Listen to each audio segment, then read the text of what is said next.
The Buddha said, having known with my awareness the train of thought in Baka-Brahma's awareness, as a strong man would extend his flexed arm, or flex his extended arm, vanishing into the root of the royal sala tree in the Sabaga forest in Kolkata, and appear in that Brahma world. Baka-Brahma saw me coming in the distance, and on seeing me said, "Come, good sir, you are welcome. Good sir, it has been long, good sir, since you arranged to come here." No, Buddha? No! You cannot read minds or vanish from earth and appear in heaven to talk to the gods. If you think you can prove the supernatural in your religion, or if you think that Buddhism is just a philosophy and doesn't contain supernatural claims, then give us a call, because the show is starting right now.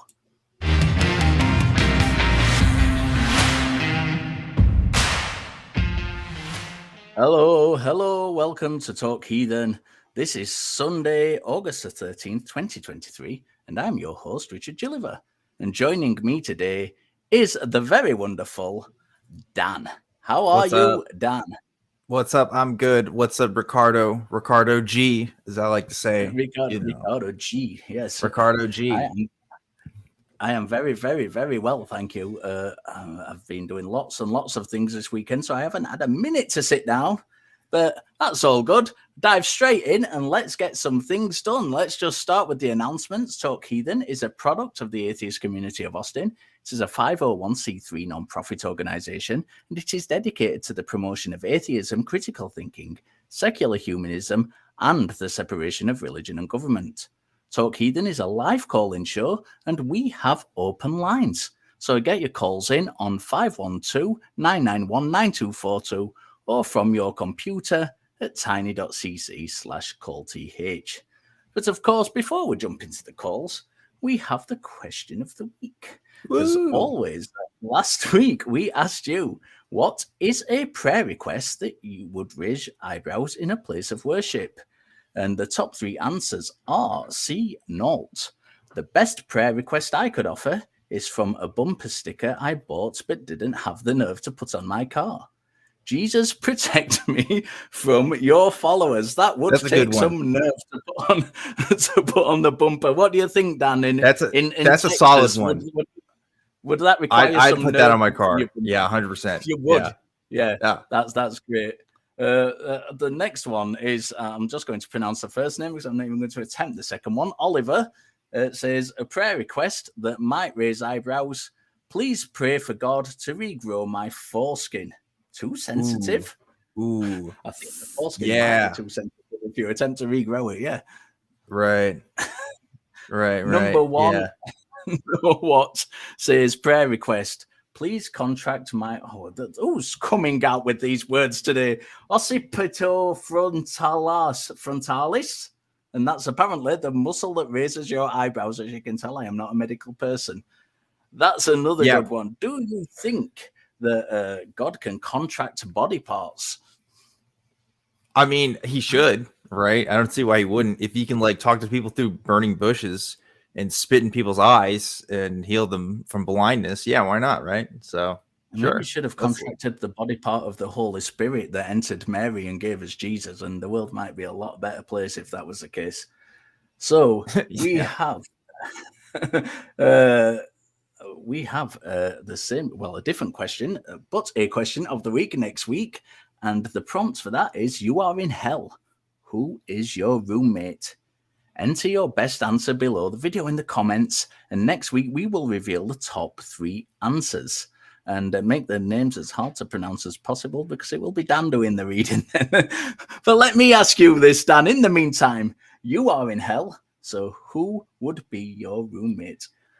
So if it's actually hell and the premise is I'm there for purposes of eternal torment, it would be Pat Robertson, no questions asked, because I have nothing in common with the man, but also he is the devil incarnate. If the devil is real, he exists as Pat Robertson did on Earth. So that Pat Robertson probably would be my pick for this particular prompt. Yeah, absolutely. having a roommate who you don't agree with, I think it would always be infinitely more interesting than kind of having one you do. It would certainly make living life much more interesting. Danny, you ready to jump into calls? Oh, I'm always ready to jump into calls. You know it. Let's do it. Who shall we take? Let's take Muji, who is asking, why God? Muji, are you there? Hello. Yeah. Hey, Muji, you're live on Talk Heathen. What's up? Yeah, my name is Muji, and I'm a former atheist. I converted to Islam.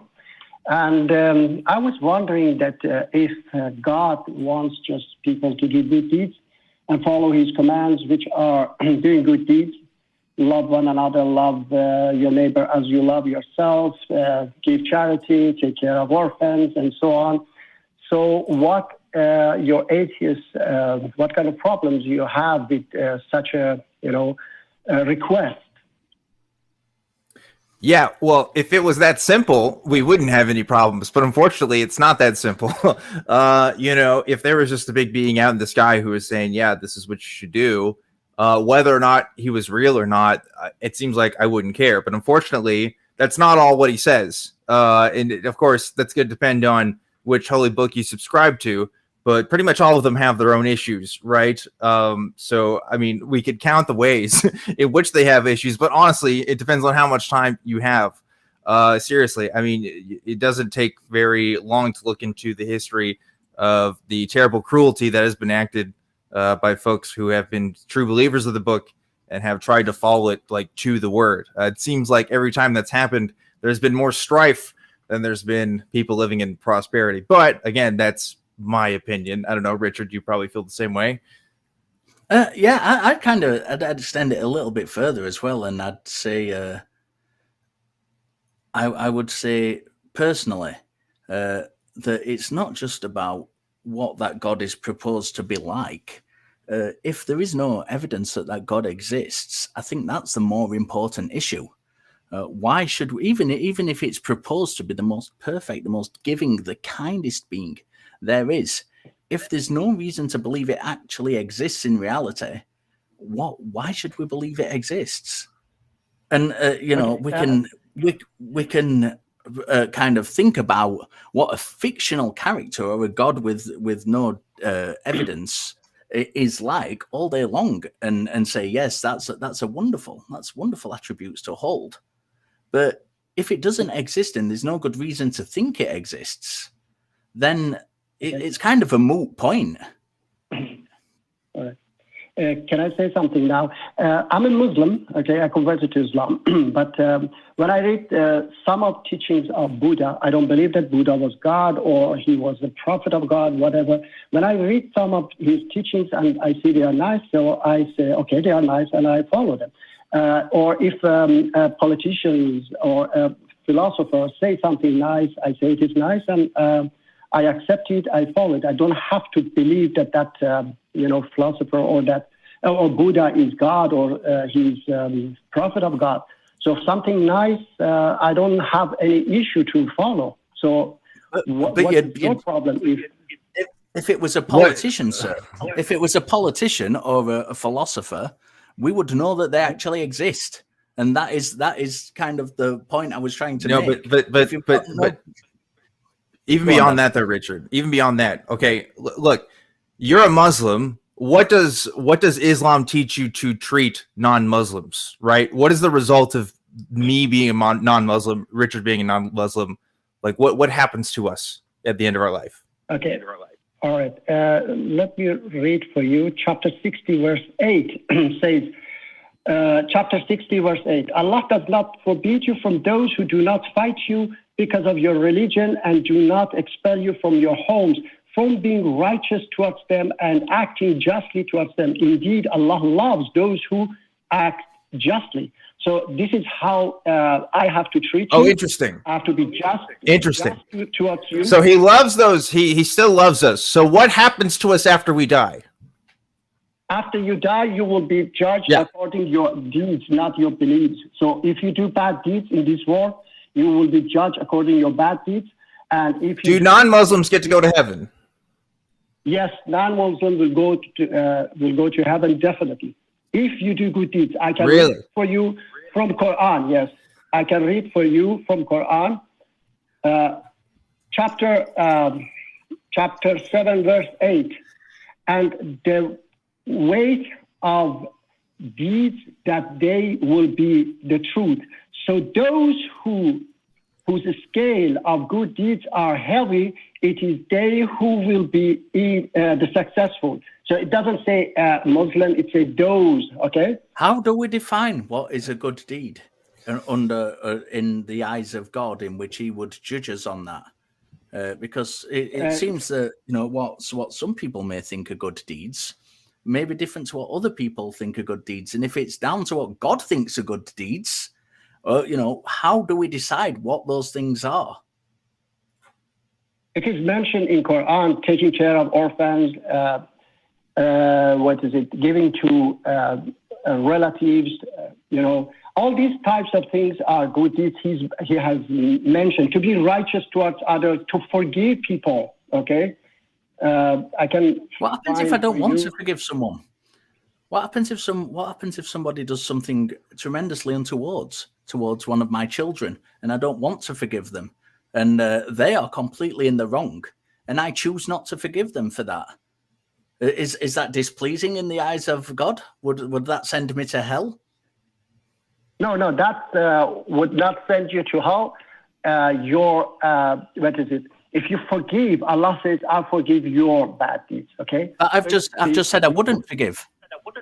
I've just stated that somebody did a really bad thing. Somebody did a really bad thing, and I did not forgive them for it. Would this mean that in Allah's eyes I would be going to hell? No, you are not going to hell. Allah says that an eye for an eye, a tooth for a tooth, a life for a life. Okay, but if you forgive, it's better for you. But if you exceed, then you are a wrongdoer. Okay. So you have to be, just and judge. But I haven't forgiven. Okay, this is the third time I've given this statement. I haven't forgiven in this instance. And you keep returning to, but if you forgive, I haven't forgiven. I said that if you forgive, but if you don't want to forgive, okay, you are not going to be punished just because you didn't forgive. As I said, that you have to judge according, you don't have to exceed, all right? You don't have to exceed the limit. If an eye for an eye, a tooth for a tooth, a life for a life. Let's skip back a couple of steps where I asked you what was good in the sight of Allah and what would be the thing that we were judged upon. And you said the things that he instructed us. For example, forgiving people. Okay. So in the context of the question that I asked, that is what Allah would think is a good thing and would get us into heaven. But I've stated that I will not forgive in this circumstance. So does Allah, because Allah thinks he will judge us on the things that he thinks is good, the example you gave is forgiving people. I will not forgive people. Let's answer the question that I'm asking you in the context of which I'm asking you it. All right. And I answered you. I said that okay, so let's use a different example then. Yes. Let's give a different example. Give me a different example, because this one doesn't seem to work for you. Give us a different example of something that Allah instructs us to do that would be good, that we should do to get into heaven. For example, in the past was, freeing slaves was a good deed, giving to orphans, feeding poor, taking care of orphans, and so on. So these types of things were good. Today is also definitely not harming other people, not harming, not oppressing other people is also a good deed. Avoiding bad deeds is a good deed. This is the entire question. We're trying to establish what is good in the eyes of Allah. Just simply telling us to avoid bad deeds doesn't really tell us anything, because we still don't know what he considers to be good and bad. We need to know his standard of good and bad in order to live up to it. as I said, violating other people's right is a bad deed. Oppressing other people is a bad deed, okay? Avoiding these, okay, this is very simple, very clear, that if you violate other people's right, if you oppress them, that's a bad deed and you will be punished for that. Why for the history of Islam was buying slaves, for example, and using them towards economic labor? Why is this still okay? Why is there never any dictums in any hadiths in any of the Quran that says buying people is wrong? It doesn't say buying is wrong. It's saying freeing is good, okay? Because at that time was not the time that, it was, it's like I can say today, we say, because the fossil fuel is bad for environment, we say stop the fossil fuel. It's not working like that, okay? But Allah tried in every way to free slaves, okay? With every possibility that if you do this, you have to free a slave. If you do that, this sin or that sin, then recompense is that you have to free a slave. So he tried to free slaves slowly. All right. Yeah. So why does it have to be slowly, and why not right now? Like, why is this the difference here? You see what I'm saying? Like, there's compromises here in this thing. Going back to what I was originally interested in is, you're saying that non-Muslims, folks like us, we get to go to heaven as long as we understand what is good, right? If we understand what is right. And Richard was trying to get to this point too. Here's the problem. I don't agree with what Muslims think is good a lot of times. Granted, we probably do have some agreements with what is good, but the fact is what we understand as good and bad has changed throughout history. And it's still today where we have very large differences between myself and majority Muslim populations.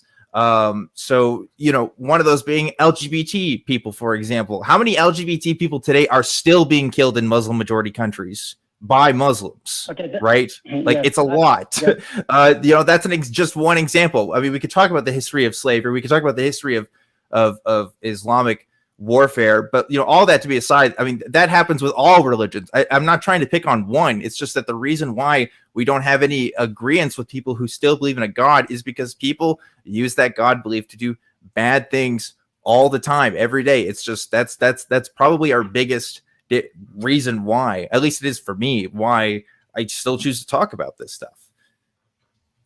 All right. About killing LGBT, I say that people can, they do that. Of course, they call themselves Muslims, but that's against Islam because according to Islam, we have no right to judge people. The judgment is only on God. Okay. And what does God judge the LGBT people for? He says, of course, that one is up to him. That he knows best. Okay, I don't know what. Okay, so do you think God is supportive or against LGBT people? Yeah, he's definitely against them. Okay. So we have our answer. So God still doesn't give a shit about LGBT people, right? Like, he still thinks that they deserve punishment, right? Okay, so as I said, that this is up to him. He can. Okay, so it's up to him. It's up to the great goodest thing ever to give damnation and hellfire to LGBT people, right? Like, as long as he's doing it, that's okay. Yeah, I said that. Okay, do you see the problem here, Muji? Do you see the inhumanity in this? You're just scapegoating your own morality. You're deferring yourself because you think this is okay. You think this is right, that somebody can give hellfire and damnation to these other people, as long as somebody else is doing it, as long as it's the greatest goodness says it's okay, that can justify your own bigotry. Well, here's what I think. I think that's wrong. I think that's a bad thing to do. I don't think you should judge people for being LGBT, and I don't think that anything should become of that because you're LGBT. I think that is wrong because I don't think it's something that you can change. And I don't think that in consensual relationships, there's anything wrong with this. But the vast majority of Muslim people do throughout history. And that is a fact. There are some that say, oh, we don't have to judge. We don't have to do this and that. The vast majority of throughout history has said that this is wrong and there should be consequences for it. And that is just a historical fact. Right? Yes, I understand. Yes, but it will change because people in the past, they were not educated enough, and it is going to change, that we have no right to judge people. And I said that God is the most merciful and forgiving. He might forgive them, okay? I don't know that. There's nothing The difference to be is, though, forgiven for. yeah, I don't think there's yeah, there's nothing to be forgiven for. It is not a crime. You are not doing anything wrong or something that is being worth punished for by just being LGBT, or even just, I would say, even go as so far as to say doing something as a homosexual. Whoa, it's crazy. I know, but yeah, there's just nothing wrong. There's nothing wrong about that. Period. It's just who people are. Yes. Yeah, that's your decision. That's your understanding. Okay, and sure is. That shouldn't look. That shouldn't stop you from loving one another, loving your neighbor as you love yourself. Okay, just because God says that it is wrong, but it stops many Muslims. It sure does. It stops a lot of Muslims from doing it, and apparently it stops God from loving people. Right? No, I said that God forgives people. He says, I forgive your minor bad deeds if you avoid major bad deeds, okay? Regarding slavery as well, chapter 9, verse 16 says, all tax is only for the poor and the needy and for those employed to administer it. For those unless of partaking in active homosexual relationships, apparently. Yeah. Also, again, we could talk about various hadiths that talk about laws in which we can govern the practice of slavery. Right. I mean, yeah, it may be that freeing someone is the ultimate ideal, but if you think slavery is bad, period, you wouldn't make any concessions for it. Right. We wouldn't have these kinds of ins and out rules that say, okay, well, you can do this and you can do that, as long as you treat them right. No, if we say something is bad, it's bad. For some reason, we don't make any concessions for folks who are LGBT. We can't say, oh, well, as long as you're in a loving relationship with somebody, that might be okay. No, apparently all of those people have to be forgiven for something. But the hadiths or the Quran never actually says somebody has to be forgiven for owning a human being. I think that's really interesting, because I think what that points out is a sign of the times more than anything. I don't think that points to an ultimate being that knows right from wrong. I think it points to human beings in history who had some understanding of what they thought was right and wrong. And that's all there is to say to it, honestly. Okay. In Quran, Allah says that chapter 7, verse 127, Pharaoh said, we will slaughter their sons and keep their women alive. Indeed, we are subjecting them. So these are bad acts of Pharaoh to enslave people.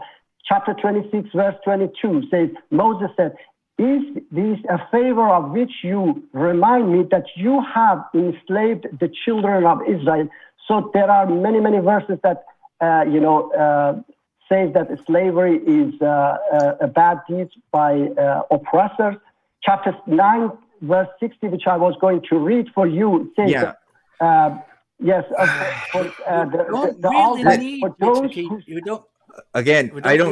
first of all, Muhammad had slaves, so let's keep that in mind. But also, again, I'm still saying this is bad. The fact that Islam can say, oh, in some cases this is bad, that's great. But the fact is, the vast in the history of Islam, slavery has not only been a practice that has been well received, but specifically endorsed within particular contexts. And you can quote different places. That's all great. I can equally find places in the Quran that specifically talk about the laws in which you should engage in as a slave owner in order to righteously own a slave. I mean, this is really the concept that's being had here. It doesn't say slavery is bam, can't have it. No, sir, can't be had. They said, okay, this is an institution that we're going to accept and we're going to regulate. Like that is just a historical fact. We can wrestle with that all day, but that's just the history of it.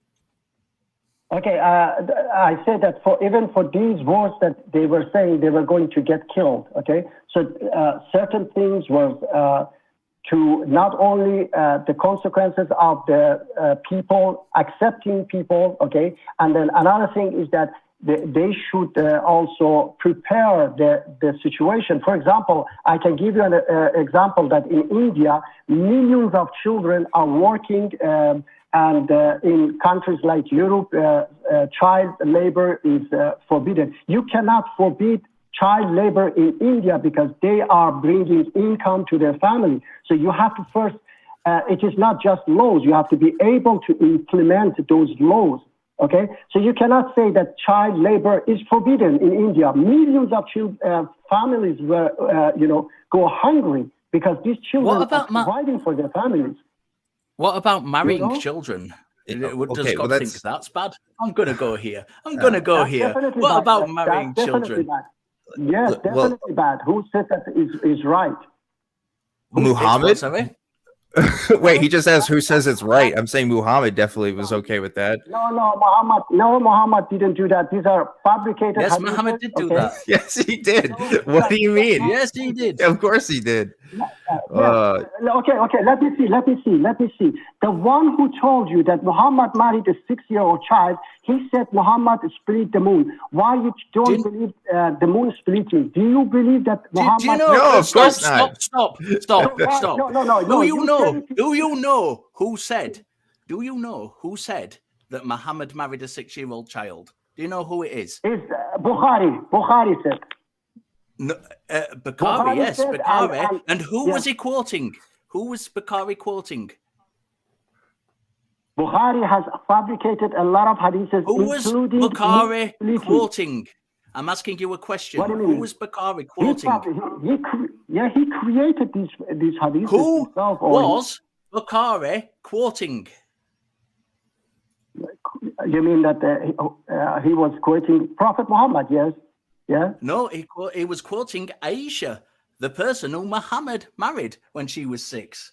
That's who Bukhari was quoting. Yes. I can tell you, yes, I heard this from Prophet Muhammad. How can you verify that one? Okay. He was lying. He said that even Bukhari is indeed one of the most forthright attributed scholars in Islam.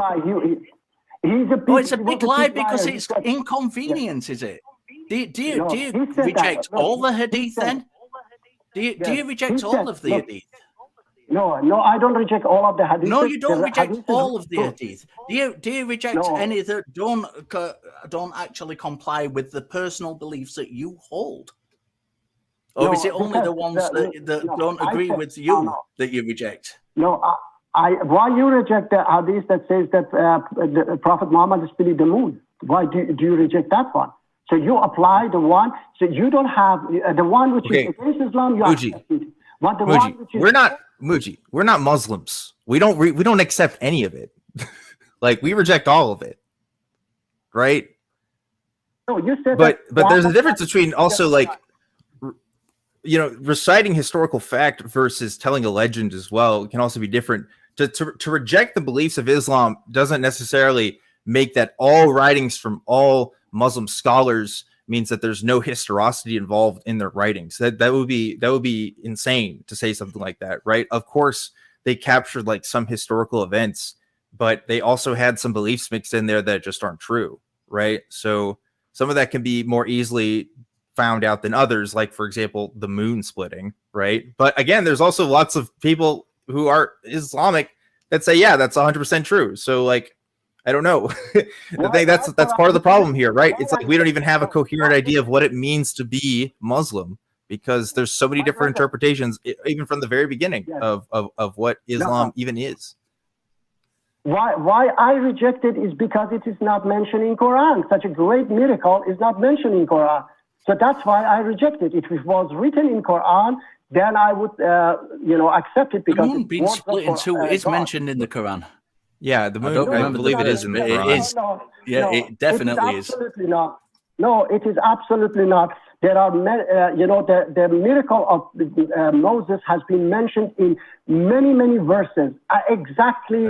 So we got Quranic verse 54:1 that says, "The hour is at hand, and the moon has been split." This is in reference to. It says the hour approach and the moon split. It doesn't say how many pieces.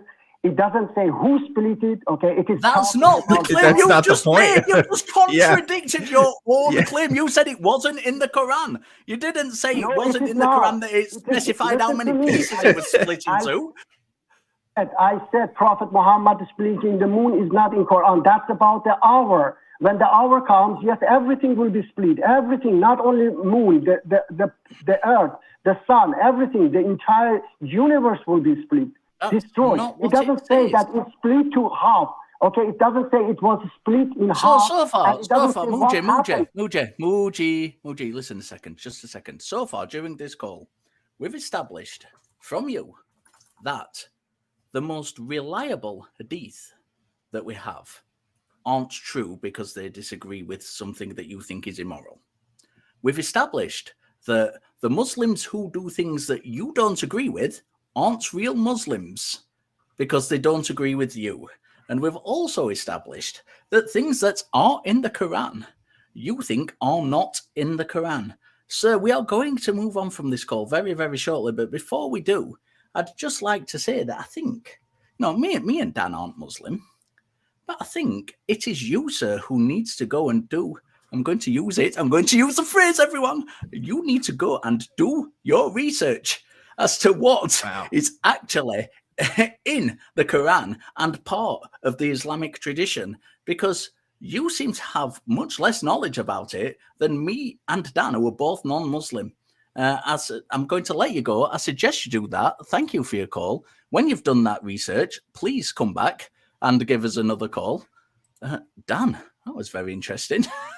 No, that wasn't interesting. I mean, so it always comes down to this, and this isn't the first time this pattern has happened, where it's like, why are you against people who believe in God? And then we say, well, because people who believe in God have also problematic beliefs X, Y, and Z. And they're like, oh, well, I don't have these problematic beliefs. And it's like, okay, that's fine.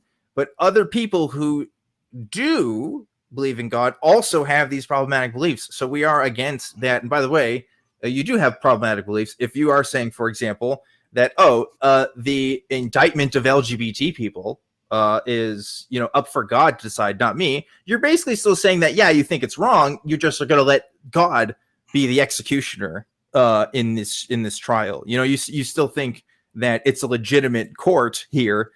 You're just letting God be the judge instead of you. So, okay, that doesn't take away the problem, which is that you think being LGBT is somehow inherently wrong. And you also, especially when it comes to Islam, you also get into these things. Same thing with Christianity. How many times have we talked about slavery in the Bible with Christianity, right? Islam, of course, same thing happens. And you also see Muslims who will deny the marriage of Aisha at 6 years old, which a variety of Muslim scholars do attest to being a historical fact. But regardless, it doesn't matter, because we come up with these modern understandings of what it means to be right and wrong, and you try to have to directly apply it to your religion, because you find out that, there's some problematic stuff in there, that being child marriage, right? So yeah, it's a tale as old as time. Doesn't matter if it's Islam, doesn't matter if it's Christianity, doesn't matter if it's Buddhism. You find this across all the major world religions, and it never ends. It never will, Richard. So it's fun stuff. I absolutely agree, Dan. So we have been telling you about our upcoming annual back cruise on Saturday, August the 26th, 2023, for a few weeks now, and we'd like to announce that tickets have sold out. But there is still a chance that you may be able to join us, because we do have a ticket waitlist that you can sign up for just in case there are cancellations. To join the waitlist, visit tiny.cc/backcruise. For those of you with tickets, you'll be joining the Atheist community of Austin for a fun summer evening on the water, conversing with like-minded free thinkers like Forrest Valkai, J. Mike, Christy Powell, and other hosts and crew of our various shows. That is going to be so much fun. You can support the ACA as well, and there are many ways to support Talk Heathen and the ACA. You can get a new limited edition T-shirt which says Satan, the lesser of two evils. Visit tiny.cc/merchaca to get them now. Please like the video and subscribe to the channel, enable notifications, comment below on your favorite caller, and you can become a channel member. Click the join button below the video. You'll get custom chat emotes, and you will help perpetuate the mission of Talk Heathen and the atheist community of Austin. Send a super chat with a question or comment, and we will read as many as we are able to do. We have some great calls lining up. Dan, Yes, we do. I chose the first one. I'm going to let you choose the next one. Man. Okay, so maybe this one will be an interesting one. Let's see. We have, and I'm going to try to pronounce your name, Nataka, calling in from New York. Nataka, you are live on Talk Heathen. What's up? Not much. How you guys doing today? Doing all very well, right. thank you. How How you? can we help you? Yeah, and it's pronounced Nataka. Nataka. Okay, I had a screener note that said Nataka with an L, but Nataka, I will remember that. Thank you. Nataka. What's going on? You're most welcome. So I wanted to talk about free will today, Okay. kind of from an interesting perspective, and take it down. Let's see if we can take it down a really interesting route. First of all, I'd like to get if you two could go over, and I wanted to get the English bloke's name. Is it correct? Am I correct in saying your name is John? Is that correct, sir? It's Richard, and I'm Scottish. Yeah, he is a Scottish man. I always give you the accent. I'm half English, half Scottish. He's actually it's actually Ricardo. Ricardo G is what we call him.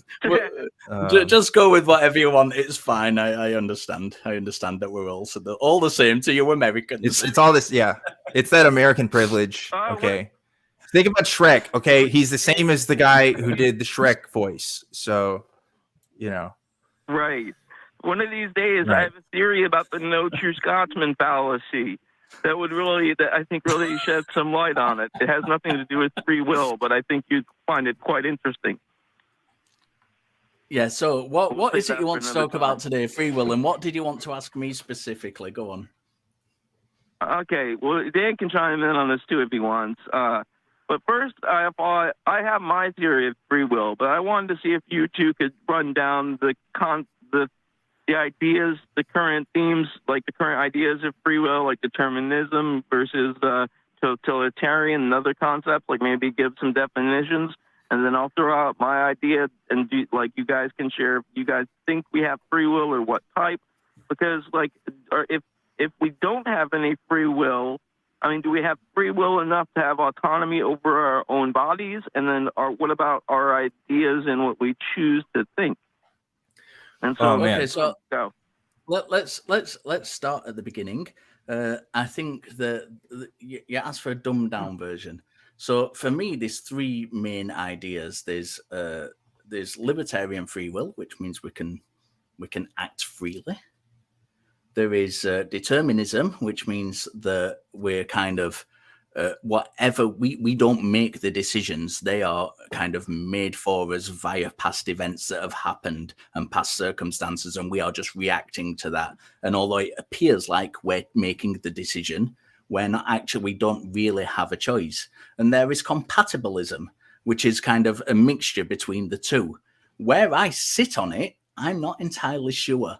This is one of those questions I've thought about a lot, and I don't really have an answer to. If you watched, I think it was the Atheist Experience last week, there was a lot of talk on this conversation, and and different ideas. And I think it was J. Mike and Secularity who were hosting, and they were kind of going down the deterministic route. I'm not sure. I'm genuinely not sure. I think if I said anything, I would probably fall somewhere between hard determinism and compatibilism, but I don't know where. I really don't have an honest answer to the question because I've not decided. Looking at the different ideas and the different avenues, I can't see that I'm convinced of any particular position on it as at the moment, and it might change, but at the moment, I think I fall somewhere within that kind of region. Dan. Yeah, so to give an entire taxonomy of the positions of free will is beyond the scope of what a call-in show like ours could offer. I think Richard gave a pretty good summation. I mean, there's like various subcategories and stuff in between there. But what most people are interested in when they have this conversation is between some version of determinism and some version of non-determinism, right? With various categories in between there. So like I would fall, if we're talking about it in that binary, I would definitely fall into the determinist camp, specifically like a physicalist sort of ontology, if you will, about this. So like I do believe that our will, our sense of consciousness, and our sense of decision making is the result of physical systems, and therefore it can be changed through physical systems. So does that mean that I have a conscious understanding, or can I change the things that I can do? Maybe. I'm kind of with Richard on this. I'm not 100% sure. If I would say definitively yes, then I suppose that would make me some sort of compatibilist, right? This idea that, yeah, even though we're the result of physical phenomenon, we do have some sort of control within that phenomenon. What I like to think of is like computers, right? Like we know computers are completely physical. There's very few people out there that would say, oh yeah, there's some supernatural stuff happening with computers. But we're able to change the output of computers all the time because we change the inputs. And I kind of think that's kind of like what people are, right? We change our inputs in ways that are so intuitive and so natural to us. We don't really think about it as being in a physical system, but it ultimately is. So whether that means something in the grand scheme of things, whether the universe was determined from the very beginning, I don't know. But I do lean towards more of an understanding that we are physical systems. We're the result of physical processes. And so any changes that I make, whether it's my will, whether it's something I can ultimately control or not, is going to be something physical, not something supernatural, not the result of a soul, not the result of anything like that. So there you go. That's my take. Yeah. Well, to jump on that, Dan, and I don't know if you've ever thought about that idea of free will as juxtaposed to a computer system before, but if you were thinking on your feet, kudos to you, because that was an extremely good thought and an analogy. And to kind of bump back on that and to add to that, I'd like to say, like, my theory of free will kind of works like some people have a level of determinism and compatibilism going on. Some people operate maybe to a certain level of what is the free will, totalitarian free will. Some people are totally determinists, like maybe sociopaths and psychopaths that really can't control their actions, but are controlling their actions to a such surgical degree that is ridiculous. Because it's like sociopaths almost have this level of control yet non-control going on about them. Well, I kind of disagree on that, because if you ever look at the statistics, you'll actually find that many psychopaths are actually surgeons and things. And I don't, they really are, because it actually helps them to kind of disassociate from the kind of thing they're doing. I don't think they're sat there like this shaking uncontrollably internally, struggling with whether they should carry out the action or not. I just don't think it works in reality like that. Going back to your metaphor, right? Here's what I would say about this is that folks who struggle with psychopathy, right? And you have to remember that it's, there's going to be people out there, even probably listening to this, who have psychopathy. It doesn't mean that they're going to be murderers and killers, right? But those who struggle with psychopathy struggle with empathy, right? They struggle with that. And so when you have that struggle, that means empathy is going to be less of an input in your physical systems, right? We're still physical systems. We have various inputs. I care about what Richard has to say about me, so I'm going to be nice to Richard. And he's also the producer of the show, so he could kick me off at any second. And you know what? I like being on the show, so I'm going to do things that are going to benefit my interests that also benefit Richard's interests. Someone who struggles with psychopathy may not consider Richard's interests. So that input isn't going to be as strong in their own physical system, but that's still, they're just as physical of a system as we are, right? They're not like inherently different or even more of a computer or more, cold than we are in that particular sense, right? It's just that their levels of inputs are going to be different than ours. That's how I would define it. Right. Is it possible? Like basically? So what I'm trying to say is like, for you, if I entered like the one input for you and the same input for me, because we might have a certain level of free will that might differ from ours because of our upbringing and everything that's already been inputted into our systems, maybe we'll get different results going Yes. outward. I mean, we will You know what I we will mean? certainly weight things differently, right? Another example of this is someone who is autistic, right? Someone who is autistic might be more sensitive to sounds, might be more sensitive to other kinds of things. That's going to be weighted differently in their physical systems than my physical systems, right? Like, I think you can apply this to a lot of things, but ultimately, I'm not sure if that. I mean, it has effects on our decision making. Whether you say that means that we don't have free will or not, that's up to you, right? I don't know if that's what that truly means, but it does affect our decision making, and it is going to affect our will. But the point is, we all have this, right? It's not that some people are more robotic than others in that sense. We're all just physical systems with different weighted inputs, if that makes sense. Right. Now, since both the gentlemen hosting tonight, Dan and Richard, are both have a kind of almost a mix of deterministic and compatibilism going on, yet you still would say you didn't know, yet some other hosts would say they're total determinists.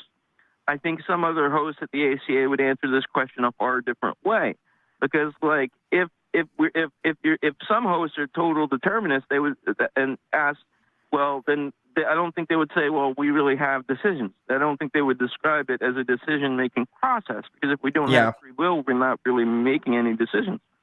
Yeah, I'd say that's fair. I mean, again, they're gonna describe different. They're gonna have weight towards different philosophical concepts than we would, right? So, and that may be the result of their own upbringing, their own ideas, their own philosophical training, and how they understand the world. So, yeah. I don't see a problem with that. That's just a brute fact. We're gonna see things differently. Yeah. So there you go. Thanks for taking my call, guys. I'm hoping you guys really enjoyed the call, because as I did. Yeah, absolutely. I was excited, to be honest. I was expecting it to be a bit more combative. Yeah, I thought so too. Thank you. We appreciate it. And guys, yeah, I thought I'd go easy on you guys with the last call. You guys handled that last call quite brilliantly. Well, thank you for that. Thank we you. appreciate it. Yeah. Hey, we're going to let you go. Really quickly, just really quickly, I want to share my really quick theory on the No True Scotsman theory with Richard. It'll be really. Oh yes. Wait, actually, yes. Do that. I was going to say no, we don't have time, but now, we have to do it. Yes, please do. Yeah, not even a minute. So, No True Scotsman. I don't care about what they're eating in their, if they're putting sugar in their porridge or not. But no true Scotsman was born out of prima nocta. That's for goddamn certain. No offense to you, Richard. No, not at all. Thank you for the call. Please do call back again if you have anything else you want to talk to us about.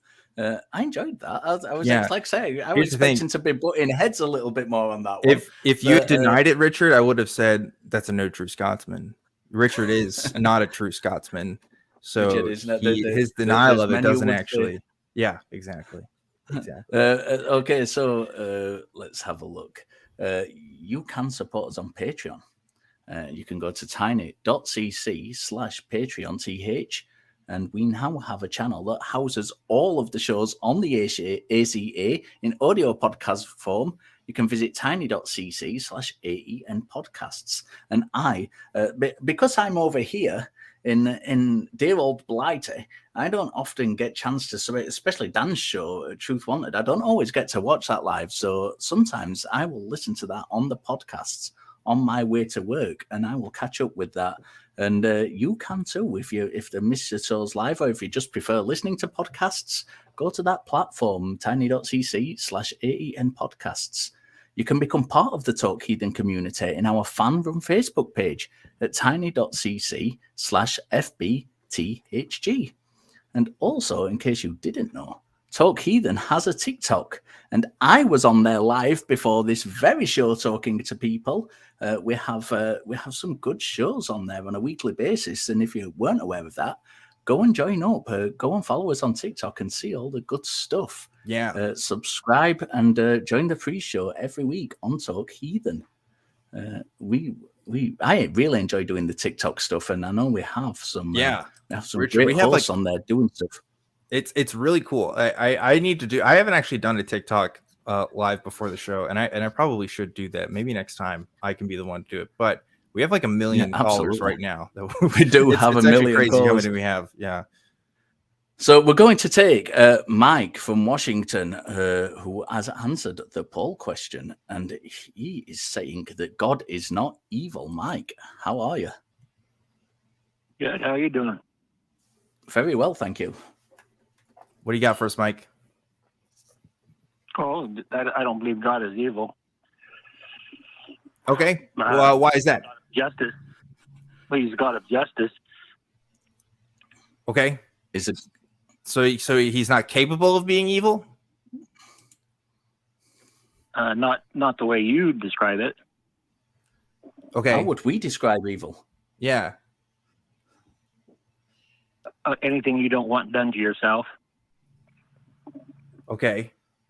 So how does God describe evil?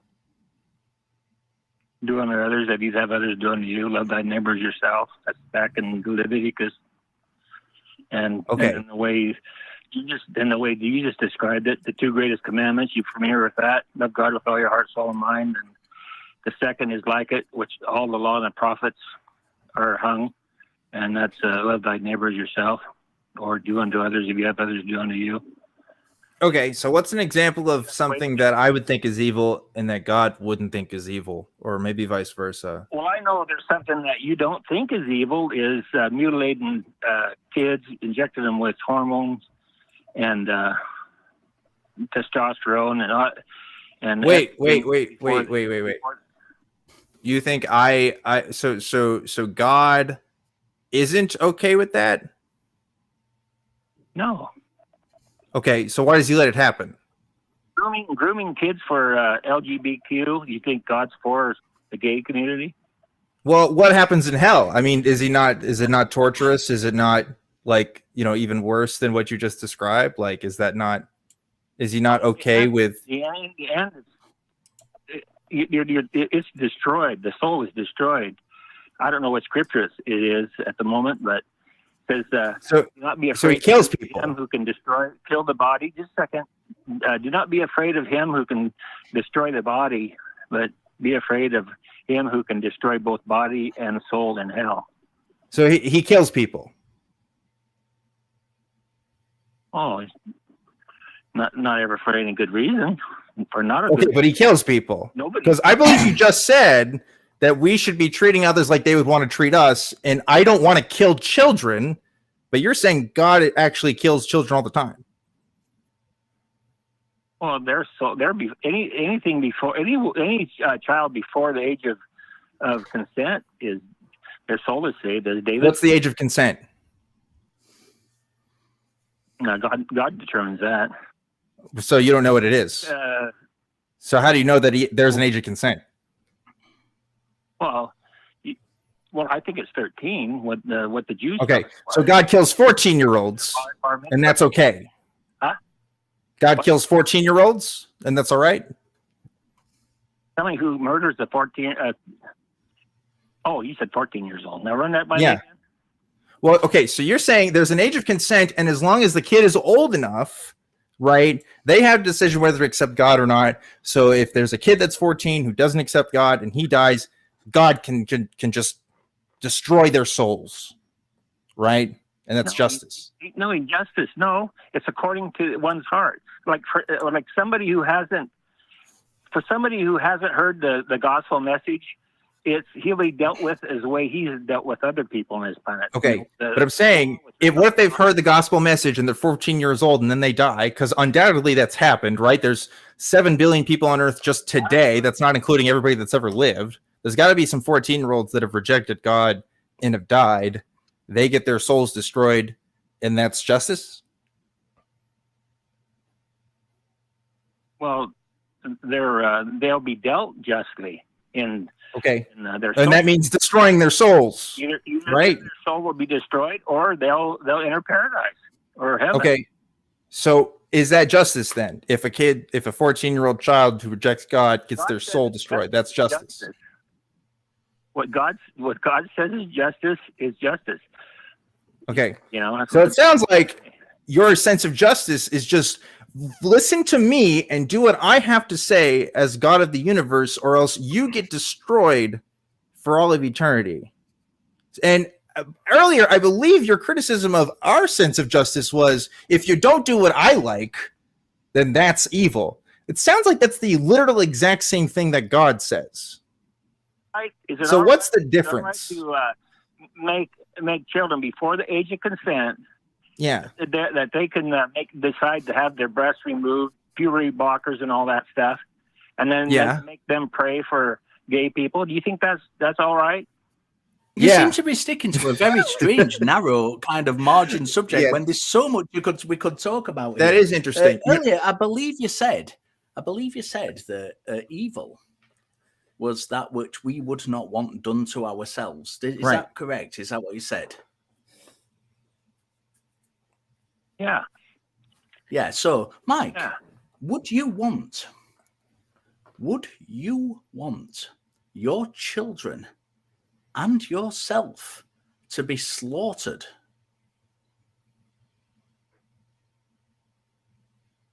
It's a simple yes or no question. It doesn't really require much thinking about. Of course not. No, so would you say that somebody who commands whole families to be slaughtered is evil then?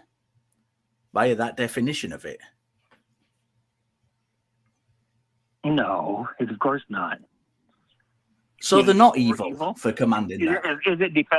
Is it wrong to defend your country? Right. Let's start that again. If somebody commands, I've not mentioned defending your country whatsoever. Would you say that slaughtering an entire people, whole sets of families, is evil? Men, women, and children, Are you talking about the Amorites? Infants. Are you talking about Amorites?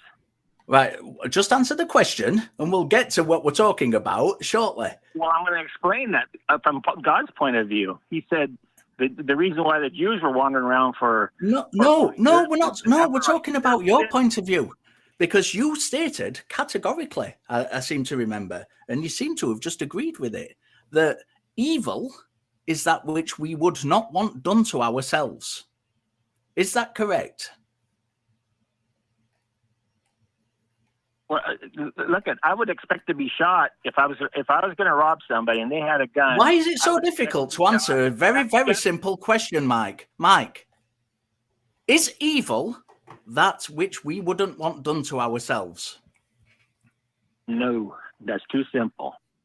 No, it's not too simple. It is the definition you gave of evil earlier on in this very call. You now seem to be backtracking, and I'll tell you why you're backtracking. You're backtracking because you have realized at this point, Mike, I will mute you. I will use a mute button if you don't let me finish. Right. You're backtracking because you have realized that under your own definition, your God is evil. This is why you're now backtracking and you're saying it's not simple. If it's not that simple, you shouldn't have given that definition. Me and Dan didn't give you that definition. That's the one you offered to us. You said evil is that which we wouldn't want done to ourselves. That is the thing you stated. Right. So that is the case, because 2 minutes ago you said it wasn't. Yeah.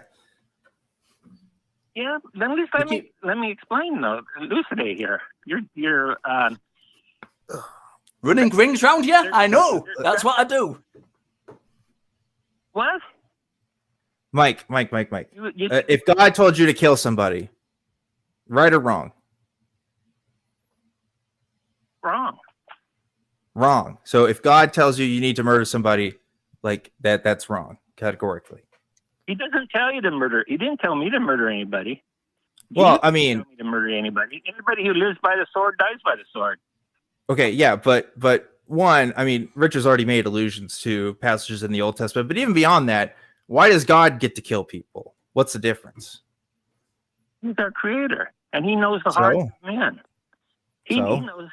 Look at. But doing unto others, you should do unto others what they should want unto you, right?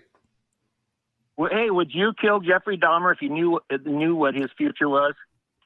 Sir, the Midianites were not Jeffrey Dahmer. Also, do you know what the Midianites' crime was? The Midianites' crime. I didn't say you were.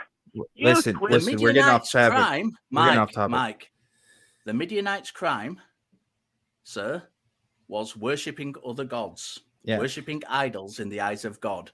This means that God thought it just to murder them for that crime and their children.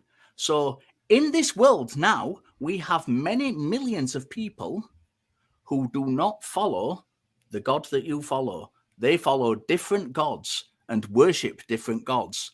So by that very standard, it is just under that system for all of those people to be commanded by God to be gone out and murdered. Is that correct or not? No, it's not their God we're talking about. We're talking about the God of the Bible, the God of Abraham. I know we're talking about the God of the Bible. Huh? Our backup host is sat at the minute with his head in his hands, shaking his head in despair because of the knots you're tying yourself in. I'm going to let Dan take over for just a minute. Well, I'm more interested in this core idea of what's right and wrong, because if you have a God that violates this idea of right and wrong, I can't call him a just God, right? A just God, I think you would agree, or maybe you don't. Tell me if you don't, is one that follows a core just set of principles, right? And it's the violation of said principles that we would call them unjust. I mean, would you agree that that's what would make a just God? Or do you think that there's something else there? Here's the difference. You aren't God. I'm not God. But God knows the man's heart, the man's thoughts. You don't. I don't. Okay. So what? The fact that he knows our hearts, what does that mean? How does that make him good? Satan presumably knows our thoughts and knows our hearts. That's why he tempts us to do things. Does that make him God? Does that make him just? He doesn't tempt us. He doesn't tempt anybody. Wait, what do you mean? It's your flesh. It's your flesh. What? Wait, what are you talking about? It's your choice. It's my choice. No, it's not my choice whether to go to heaven or hell, right? God decides that, right? He's literally judge. Yeah, but you don't want to. Okay, so it's not my choice. No, it's not my choice. You just said it's my choice, but it's not. It's literally God's choice. Yeah. Okay, so it's not my choice. So God can decide on a whim and just say, actually, you know what, Dan? You're going to hell. And you would say that's just. He doesn't have to give a reason, right? You would just say that's just. You're giving the one right now. You don't believe in him. You don't believe in his commandments, his judgments. Right. So, I don't believe in his commandments, so I deserve to be eternally destroyed. Never have my friends or family ever see me again because I'm on a talk show on a Sunday afternoon saying God's not real. And you think that's just.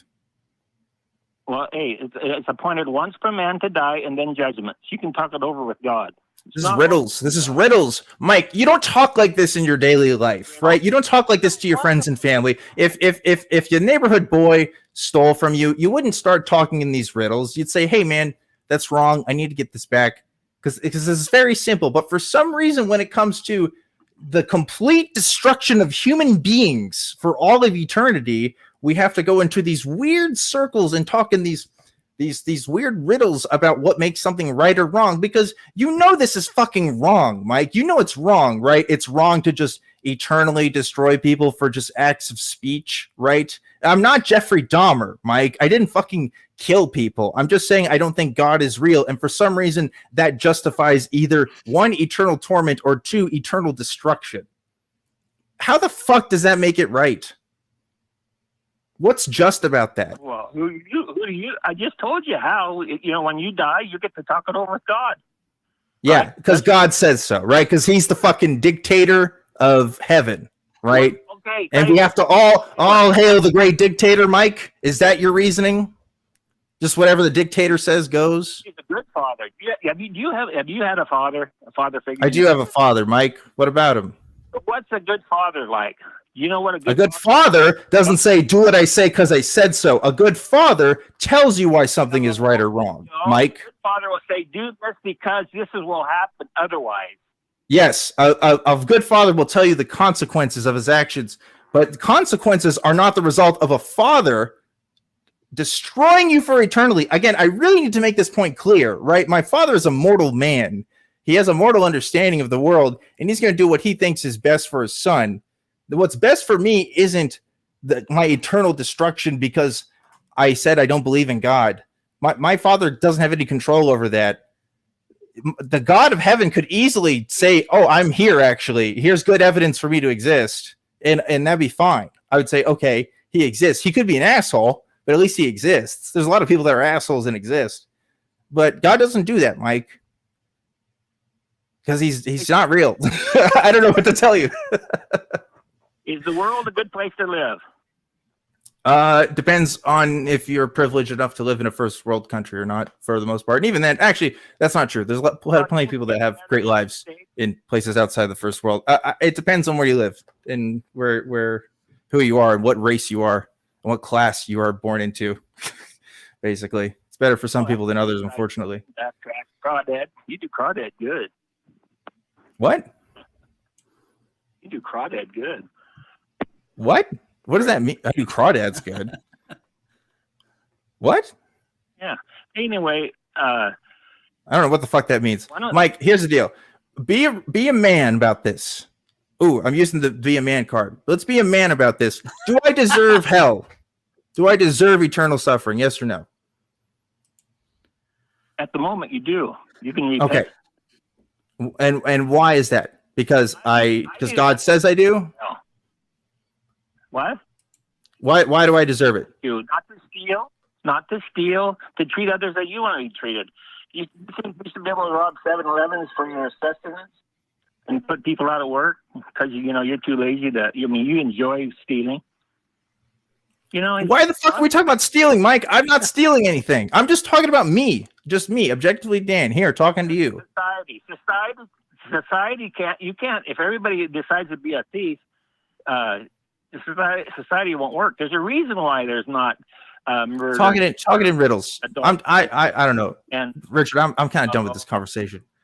I don't know about you. I think me too. Mike, go and have a think about things because you've tied yourself up quite a lot during this conversation. And to be honest, when you end by kind of straw manning Dan and pointing out that he's going to go to hell because he thieves. And I don't believe that to be true. I don't think that's true. And even if he did, he wouldn't be going to hell because of it. Mike, give us a call back another time when you've actually thought about what you're saying rather than just coming on and saying stuff. It makes conversations much easier. Mike had a tendency to tie himself up in riddles a little bit during that call. Yeah, but sorry, Richard. I did. Go on. I did kind of take over there. You know what? I do appreciate it because when I tell someone, hey, when I said be a man, what I really want to say is like, hey, tell me that I'm going to go to hell and that I deserve it. Because like 90% of the time, people will be wishy-washy about it. At least he says I deserve hell. Now, he said I deserve hell because I'm stealing or something. Honestly, I didn't really catch that part. But you know what? Like, that's the thing, right? The point with this is everyone has their own sense of justice, and their own sense of justice most of the time is in very much contradiction with God's sense of justice. And just pointing this out somehow really brings out that cognitive dissonance. We're so easy to say, oh, yes, all these people deserve hell and torment. And suddenly when you put a face on it and says, oh, so I should just go there like right now if I die, that's just suddenly it's like, oh, well, it's this kind of wishy-washy answer. But anyway, indeed it was. I'm slightly disappointed that you explained yourself because here was me sat here thinking you were going all alpha male on us as well. I know I didn't be a man. Be a man. I immediately regretted my word choice because there's connotations to that phrase now that you can't. That anyway, it's a whole thing. I'm gonna start like talking about the red pill and stuff. This is the start of my downfall. It's gonna be awful. We do have many people on the lines, but before we get to any more callers, I'm just going to give a shout out to our top 5 patrons who Dan is very kindly going to read out for us. Oh, I get to read the patrons. Okay, let's do it. So number 1 on our list is the inevitable Dingleberry Jackson. Number 2 is Ayame. Number 3 is Dion Lachey. Number 4 is Oops, all singularity. And number 5 is Davor Valjean. Thank you guys so much for donating. And of course, our honorable mention this week goes to Benjamin Ravita. Thank you all for donating on the Talk Heathen Patreon. You're awesome. You're cool. And you're good looking. also. I can say that definitively. Inevitably. Yeah. Yeah. Mm-hmm. Inevitably, through your patronage, it makes you immensely good looking as well. Yeah. Yeah, it does. The ACA wants you to know what's going on in our community. And for that, we've got an updated website. Head to www.atheist-community.org, where you can learn about the organization itself, its policies, and how you can get involved. And we want to hear from you. We want to know what you liked, what you thought was effective, and more importantly, what you thought we could do better. So email us at tv@atheist-community.org and let us know. We are going to jump straight in to another one. And I don't know which one to take. Dan, have you got any preference? Because we've got so many calls. We've got so many callers. You want to talk to Ahmed? Let's go with Ahmed, yeah. Ahmed in Bangladesh. Let's do it. I don't think I've talked to a caller from Bangladesh on this program. Ahmed, how are you doing? Brother. Hello, how are you? I'm great.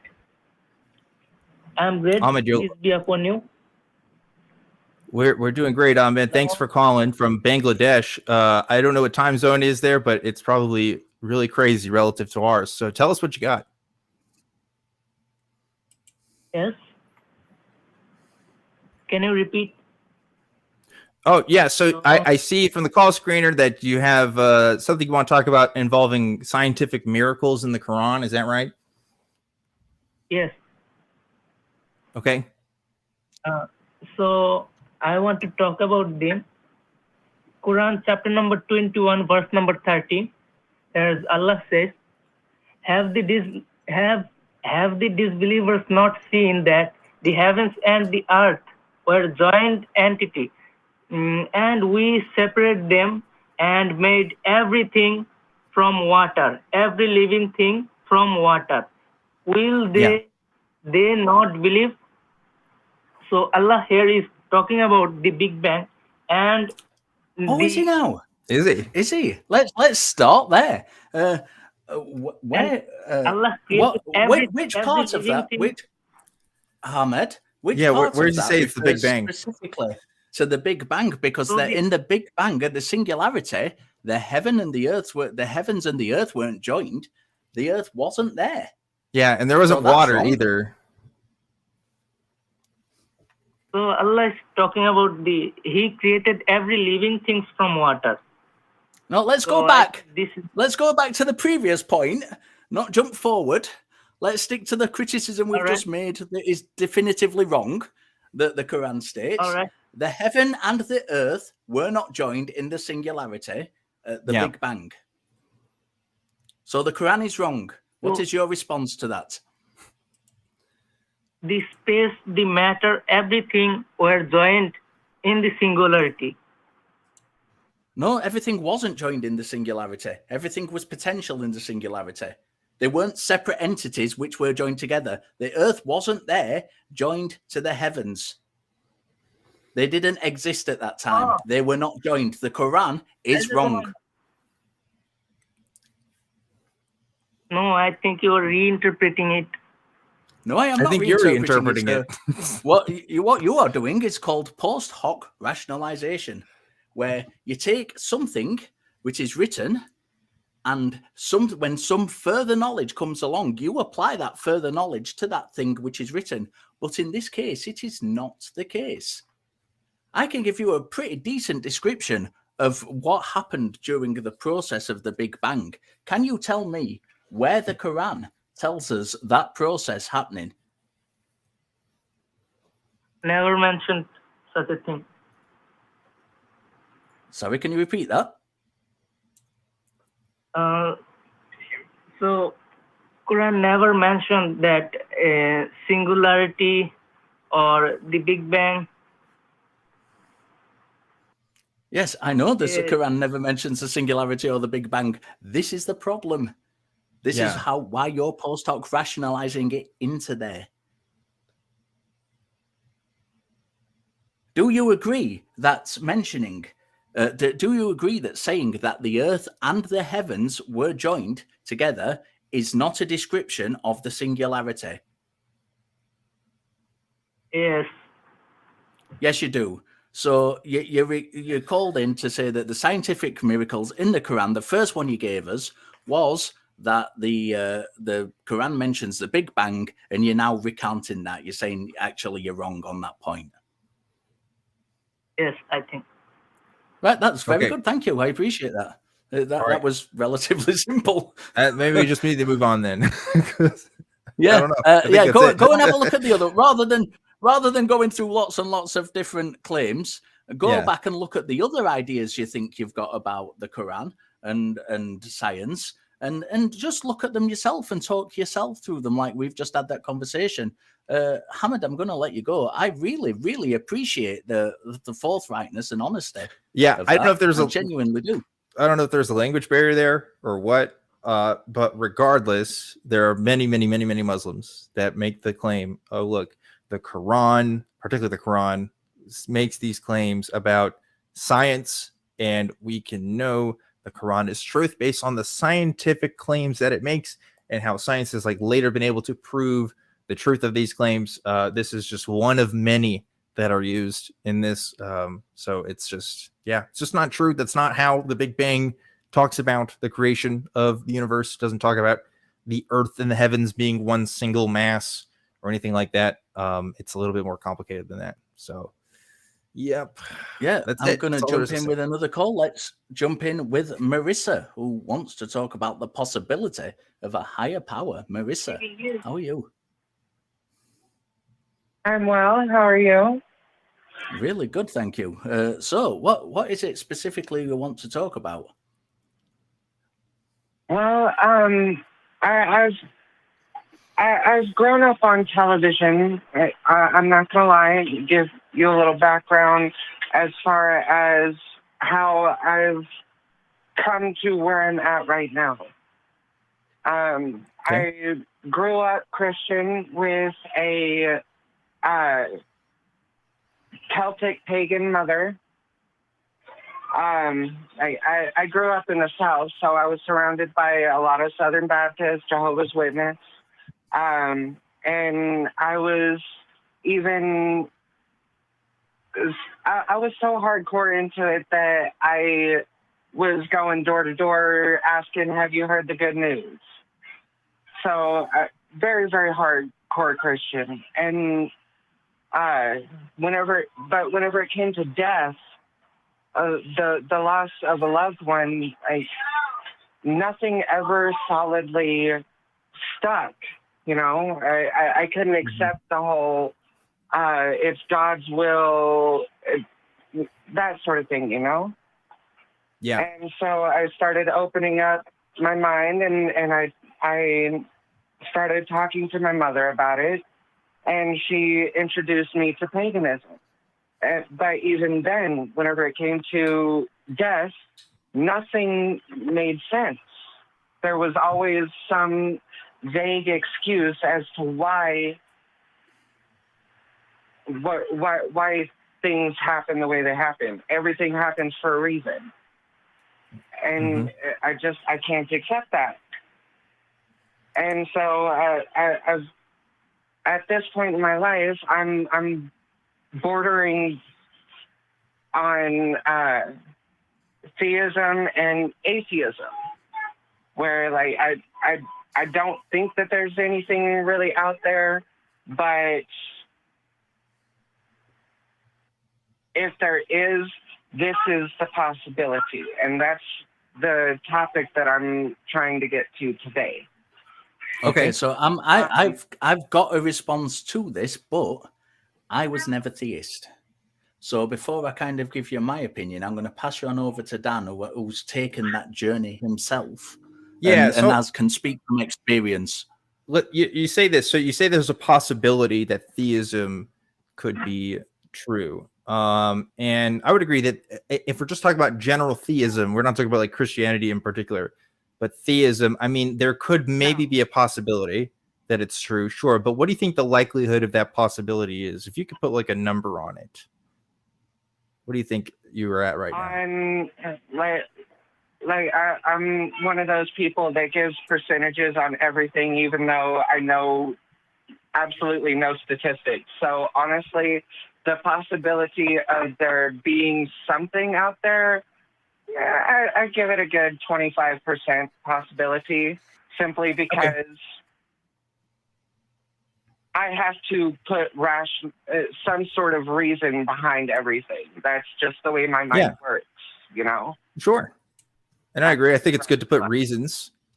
It's good to have reasons for why you believe the things that you do, right? So the next question that immediately follows this then, that's something that I would ask myself, and what I would recommend you ask yourself, because it sounds like you're already doing this, is what would raise this probability? What would raise this percentage? And what would lower it? So what would be an example of something that would raise this, would make you more confident in the idea that theism is true? A true spiritual experience, such as anything from as beautiful as a vivid dream with an angel that pops in, like with Joseph telling, or with the angel telling Joseph that Mary's coming to be pregnant and blah, blah, blah. Okay. All the way into as bad as something like the idea of stigmata. Like, if I were to experience something like that, I would truly believe that there is a higher deity, a true conscious and active deity somewhere out there. Okay. I think that's a great example, right? Personally experiencing something inexplicable might raise your personal probability as to theism being true, right? So conversely, I would like to know, what would lower that chance for you, if you can think of anything? Just time, honestly. Just the lack of evidence, the lack of proof. Okay. Yeah, I think that's fair. So at this point, I can't tell you what you should or shouldn't believe, or what you can or can't believe. I mean, I'll give you my opinion, right? And Richard can give you yours. Here's why we lack that belief, right? Here's why, even despite some of some of the examples you've given of what could make theism true, why we still resound calling ourselves something that's not theism. Could be agnosticism, could be atheist. Different hosts have different opinions for themselves, what they want to call ourselves, but none of us call ourselves theists. And the biggest reason why is because, for the exact examples that you mentioned, the stuff that would likely make theism more true, we haven't experienced for ourselves, right? There's no hosts at the ACA that have had any personal inexplicable experiences that they think makes theism more likely than not. We haven't seen any miracles. We haven't seen God talk to us in our dreams or outside of our dreams, right? It just hasn't happened to us. And when we look at other people that have made those claims, we have some questions, right? There's questionable circumstances for why these things have happened.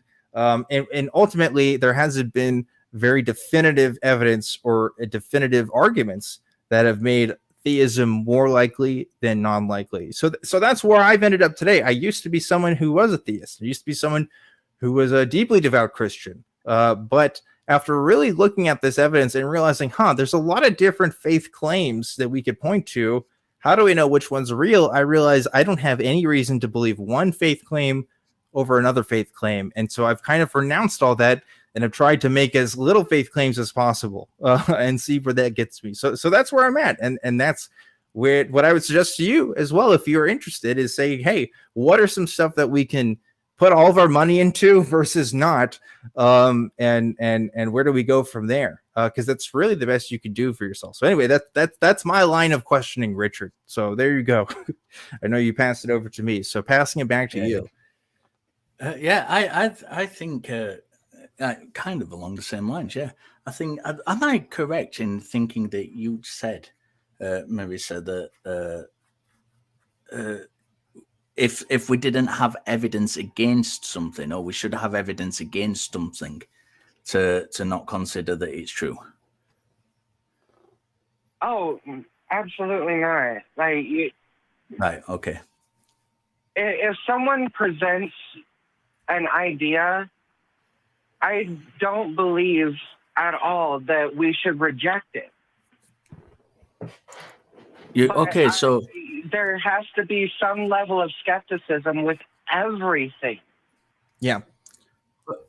To what level would you put that skepticism, though? If somebody suggested something along the lines of a kind of a statue floating around Venus with a nice miner's helmet on, who could flap the feet and fly through space like people swim in the sea, would you think that is something that should be entertained? Personally, no. But there are those out there that believe in a giant spaghetti flying monster that came out of a volcano. I mean, and I personally think that's silly, but if that were the case, hey, if you come up with proof, I'll believe in it. I'm just trying to establish kind of what parameters you're setting on possibility. That's all I'm trying to establish at the moment. And something you said earlier regarding, if someone had a dream, you'd find that kind of compelling as evidence. What would you do if somebody had a dream that was totally convincing to them, that the angels visited them and the angels had come from Yahweh and were telling them that Jesus was true and Jesus was God and that Christianity was the true religion, and yet you had somebody else who was telling you that they'd had a dream that said Vishnu had come to them in the dream and Hinduism was indeed the true religion and all other religions were false. How would you assess which one of those were likely true over the other? What kind of yardstick would you use? Because you've said you'd find that kind of thing compelling. But if two people were having... You didn't say that. Sorry, what was it you said? Because I don't want to misrepresent you. So if you just repeat what it was you did say. Well, no, honestly, I wasn't trying to contradict what you were saying. That is what led me into believing for a short time, or at least feeling for a short time.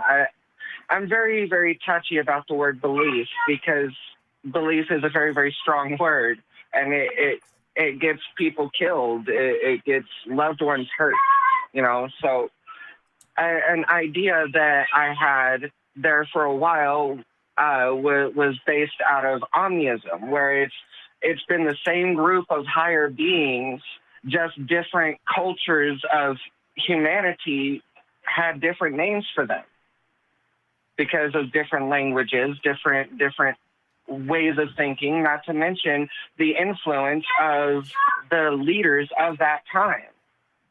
History is written by the winners of war. Mm-hmm. So yeah, I'm kind of confused I'm kind of confused about what you're telling me you would find compelling. I'm a bit kind of stuck on, and it may be me. It probably is me, but I'm kind of stuck on what you're telling me that you would find compelling for a belief in something. Is there a definitive thing that you would find compelling? Honestly, for me personally, it would have to be some sort of physical thing. Like I wouldn't deny that person's belief that this God or this angel or this deity came to them in a dream. I'm not going to deny that didn't happen, because honestly, I don't know. I've never experienced anything like that. Let's put other people aside then, because I think this is where I might be getting confused. Okay. Let's put other people aside and let's talk about you, what you would find convincing. Well, like I said, it would have to be some sort of true spiritual and physical act or experience. Excuse me. There you go. In other words, something empirical. And in the absence of that, like stigmata. Yeah.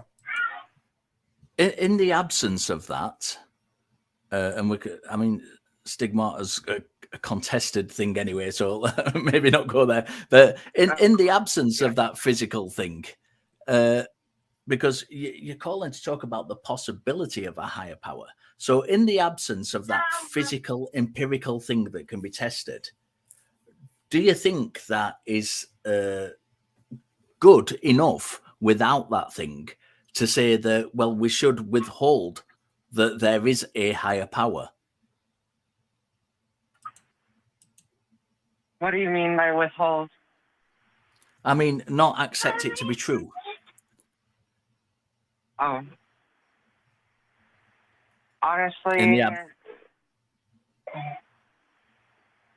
I don't know, to be honest. Okay. So this is what I'm trying to dig down at. This is what Okay.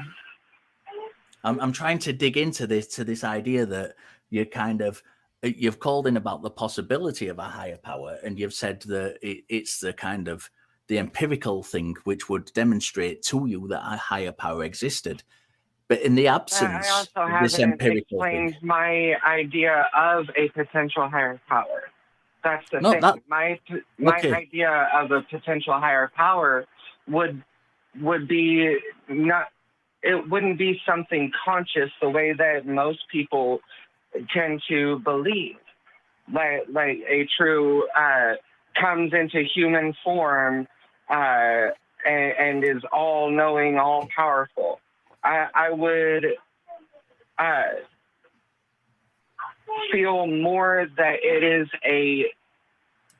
just a consciousness, an ethereal ball of light, if you will, that has no form, that has no conscious way of thinking, and our existence and the possibility of souls, or let me rephrase, our purpose on this earth is to give this consciousness the ability to experience life, to experience the physical realm, if this were the case, if this entity were to exist, any type of that's quite higher power. Specific. Meryssa, that's quite a specific description for something that you say you don't actually accept is true, and something that you said would you'd be convinced of only if it could be tested empirically. This sounds like something that couldn't be tested empirically. So, it sounds like you kind of, to me, is an idea. Yeah, it sounds to me like you're clinging to this idea. You're presenting this idea just for the sake of something to hold on to. Is what it's sounding like to me. Honestly, that is the honest truth. Like, this is my final grasp at accepting the existence of any ethereal being that humanity has concocted. Yeah. I guess that's up to you to figure out whether that's something that's worth holding on to. Accepting life, or accepting death. Yeah. Like for me, like I haven't observed anything that has a mind that isn't physical, right? I've never seen a mind that hasn't been bounded by the physical in some way. So to say that there could be a unphysical mind that exists out there would defy how I understand what minds to be. So that, that's something you might think about with this. If this is an idea that you're interested in deconstructing, but honestly, if this is just an idea you want to hold on to because it makes you feel better about death, or it's just something that gives you some peace, I mean, that's up to you, right? It's up to you to decide what you want to do with it. But for us, at least for Richard and I think we're interested in trying to figure out what's most likely and sticking with that, right? Because at the end of the day, we do have to make decisions. We do have to make hard calls. Certainly there's stuff we can hold off on. Like the incompatibilism debate we were having earlier, right? Between like free will and stuff, right? That may be something that we may never know, but also may not have any immediate consequences, right? Like this may be another example of that. It's up to you to figure out whether it's going to have consequence for your life. But there's a nobility in trying to know what's true as well, and being honest with yourself. The fact that you've gone as far as you have, I mean, that speaks to your character. I think that speaks to you saying, no, I want to figure out what's true from the bullshit. And I encourage that, but this sounds like this is another step for you, I guess, is what I'm trying to say. This may be another thing that you have to kind of wrestle with and decide whether it's worth keeping. My target was to try and get your opinions on the plausibility of it all. Yeah. I mean, non-physical minds, right? I've never seen evidence of their existence. It seems like everything that has a mind, we can point to something in physical reality. So that would be my contention with it. Yeah, and that coupled with your kind of the idea wrapped up in that you've got this idea about souls which have a purpose towards that non-physical mind as well, I think adds kind of negative evidence, if you like, to it. It adds weight against the possibility of that thing, because then you're not only talking about one thing, this incorporeal mind, you're also talking about these other things, souls, which are something completely different and deserve a conversation in their own right as to whether they're possible. And these two things interacting with each other, there's a lot of stuff there. But I agree with Dan. You've come a long way already, and keep asking the questions. It's very helpful to have self-dialogue and talk through these things yourself and kind of look at, go down the route of saying, well, I think this might be a possibility, and then I've got this other thing which I think might be a possibility. Let's kind of deconstruct each one of those things and look at the possibility of those existing in their own right together, and kind of dismantling it in that way, I think is the thing I would do if it was me having this conversation with myself. But we'll let you go. Give us a call back. And, let's, when you've had a think about it, give us a call back and we'll continue the conversation then. It's certainly an interesting kind of avenue to go down. We have still got calls. Callers, don't go away. We are going to go over time a little bit to try and fit you in. So we will do the best we can. I'm just going to give a quick set of announcements before we do. If you happen to be in the Austin area, August 27th, 2023 for the Back Cruise weekend, then please consider joining us for the live broadcast of Talk Heathen and the Atheist Experience. Talk Heathen will be hosted by Forrest Valkai, J. Mike, and Jamie Forbes. We get a triple there. And the Atheist Experience will be hosted by Johnny P. Angel, Forrest Valkai, and J. Mike. So you get two triple bills that day. That's going to be very interesting. Doors open at noon, and we very, very much hope to see you there. We're going to jump straight in for another call. We're going to take Otari, who wants to say that the problem of evil proves God. Otari, hello, how are you doing? Hello, I'm fine. How about you? Very well, thank you. You think the problem of evil proves God? Well, yes. Not directly, but I think it's a good argument for it. Atheists like to make such judgments about God. They make universal judgments about God, and I don't understand how can non-believers make such judgments. Can you explain that to me? Yes, because I still have preferences whether or not a God exists. I still have things that I would want to happen, would want not to happen, whether or not a God exists. So a God isn't really necessary for us to have an understanding of right and wrong. Again, that's not saying that objective right and wrong exists, or that I even have access to it, or if I even think that's a coherent concept. But when people talk about right and wrong, you can still say it's relative to people's interests, and that's still a system of right and wrong. Again, it doesn't have to be objective in a universal sense. It can still be relative to people, and that doesn't mean that it doesn't exist.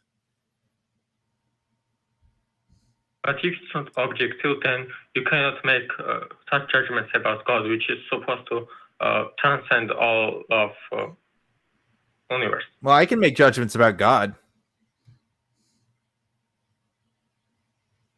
Why can't I? Because you do not believe in objective morality. And Yeah, even if you I don't believe in objective morality, but why does that mean I can't make judgments? I, objectively Dan, can still make judgments, whether objective morality is real or not, right?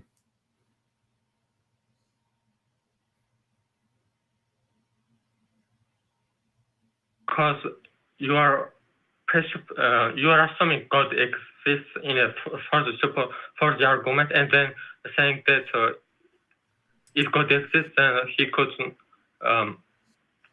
exist because he's immoral. Well, yeah, You know, like, I don't believe God exists. You're right, but I'm just entertaining the idea that if he did exist, whether he would be a good person or not, right? Like if Adolf Hitler was a mythological figure, I could still assess whether he was a good guy or not, right?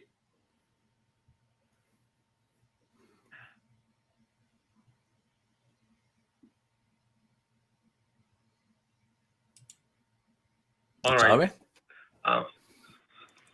Then I would like to ask you what you think about free will.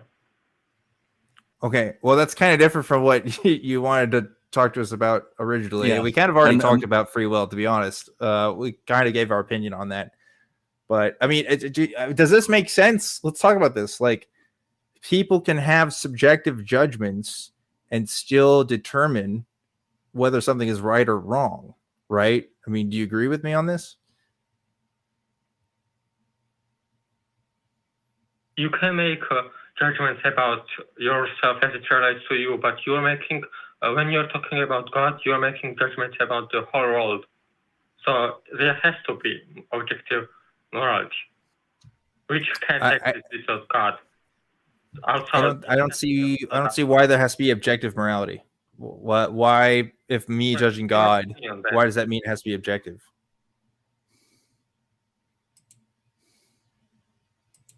Because it affects everyone, not just you. But why does that matter?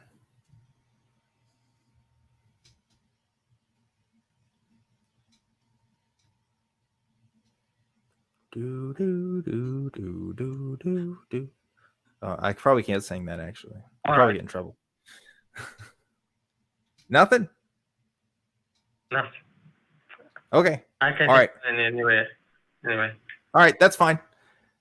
No, that's cool. I think we're kind of getting towards the end of the show here anyway, so we should be wrapping things up. Richard, do you have anything else on this, or? No, I mean, we didn't really touch on the problem of evil much there, but, give us a call back on Atari and, have a think about Atari, and have a think about it. I think we've had a couple of callers who've called in today who haven't really thought through the kind of things they're presenting. And, maybe before you call in the call-in show, kind of telling us that God exists because of X, you might like to form an actual argument as to why that's the case. It would make for a much more interesting conversation. We are going to jump in to, let's have a look. Jason, who is asking, is society becoming more religious or more atheists? We are going to try and get to everybody on the lines. So please do stay on the lines if you are on the lines. Jason.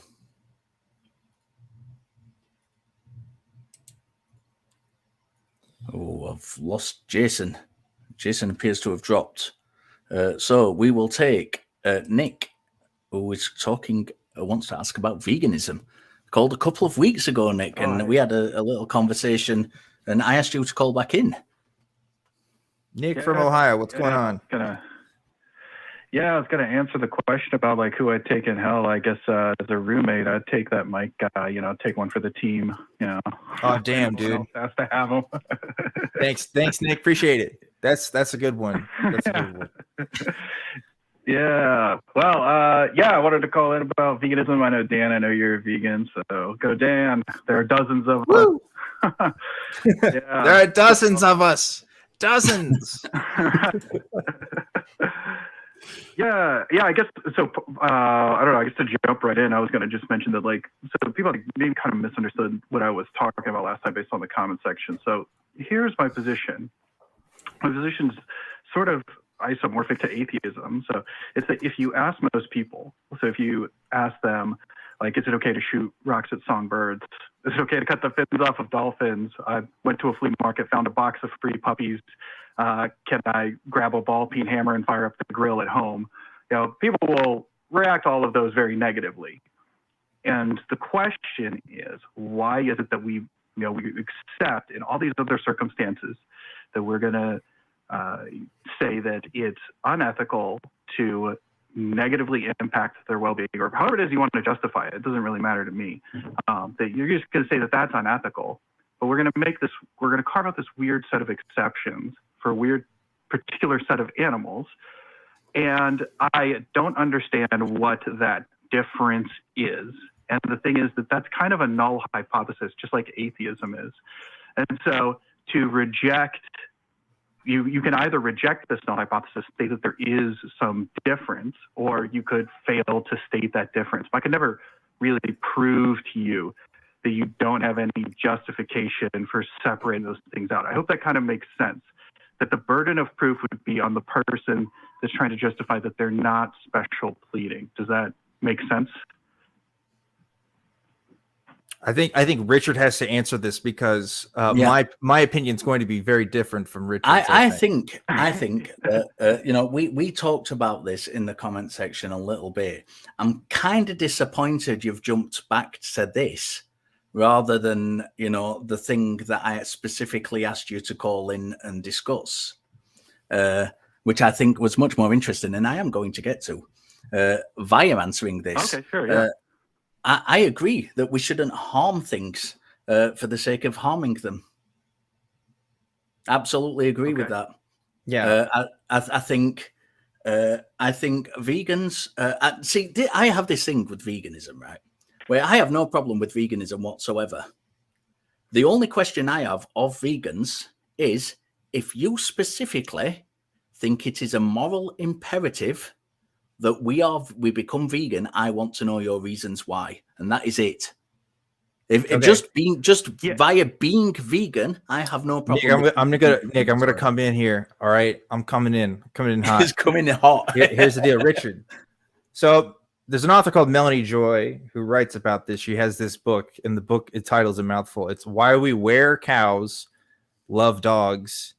Sorry, why we love dogs, eat pigs, and wear cows. See, I can't even say it right. I had to look it up because I couldn't remember. So she talks about this concept that Nick is alluding to, is this idea of carnism, right? It's this idea that we kind of put animals into these social categories of what's accepted for them to be eaten, what's acceptable for them to wear their clothes from, get our clothes from, what's acceptable to cause harm to if it's to our benefit. And there's some animals that don't fit that kind of criteria. So dogs are a great example. Most Americans love dogs. They love it. If I said, I am going to get my dog from the local dog farm, don't worry, and just to get some clothes, but don't worry, they're locally sourced, they're organically fed, and it's really great. Most people would still be against this. And so you kind of come into the question why. And so I think Nick's point is it appropriate that somebody has to be accountable to that, right? That if you already have this social category that describes what an animal should be and what's acceptable for them or not, do they have to be answerable to that? Is that a fair summation, Nick?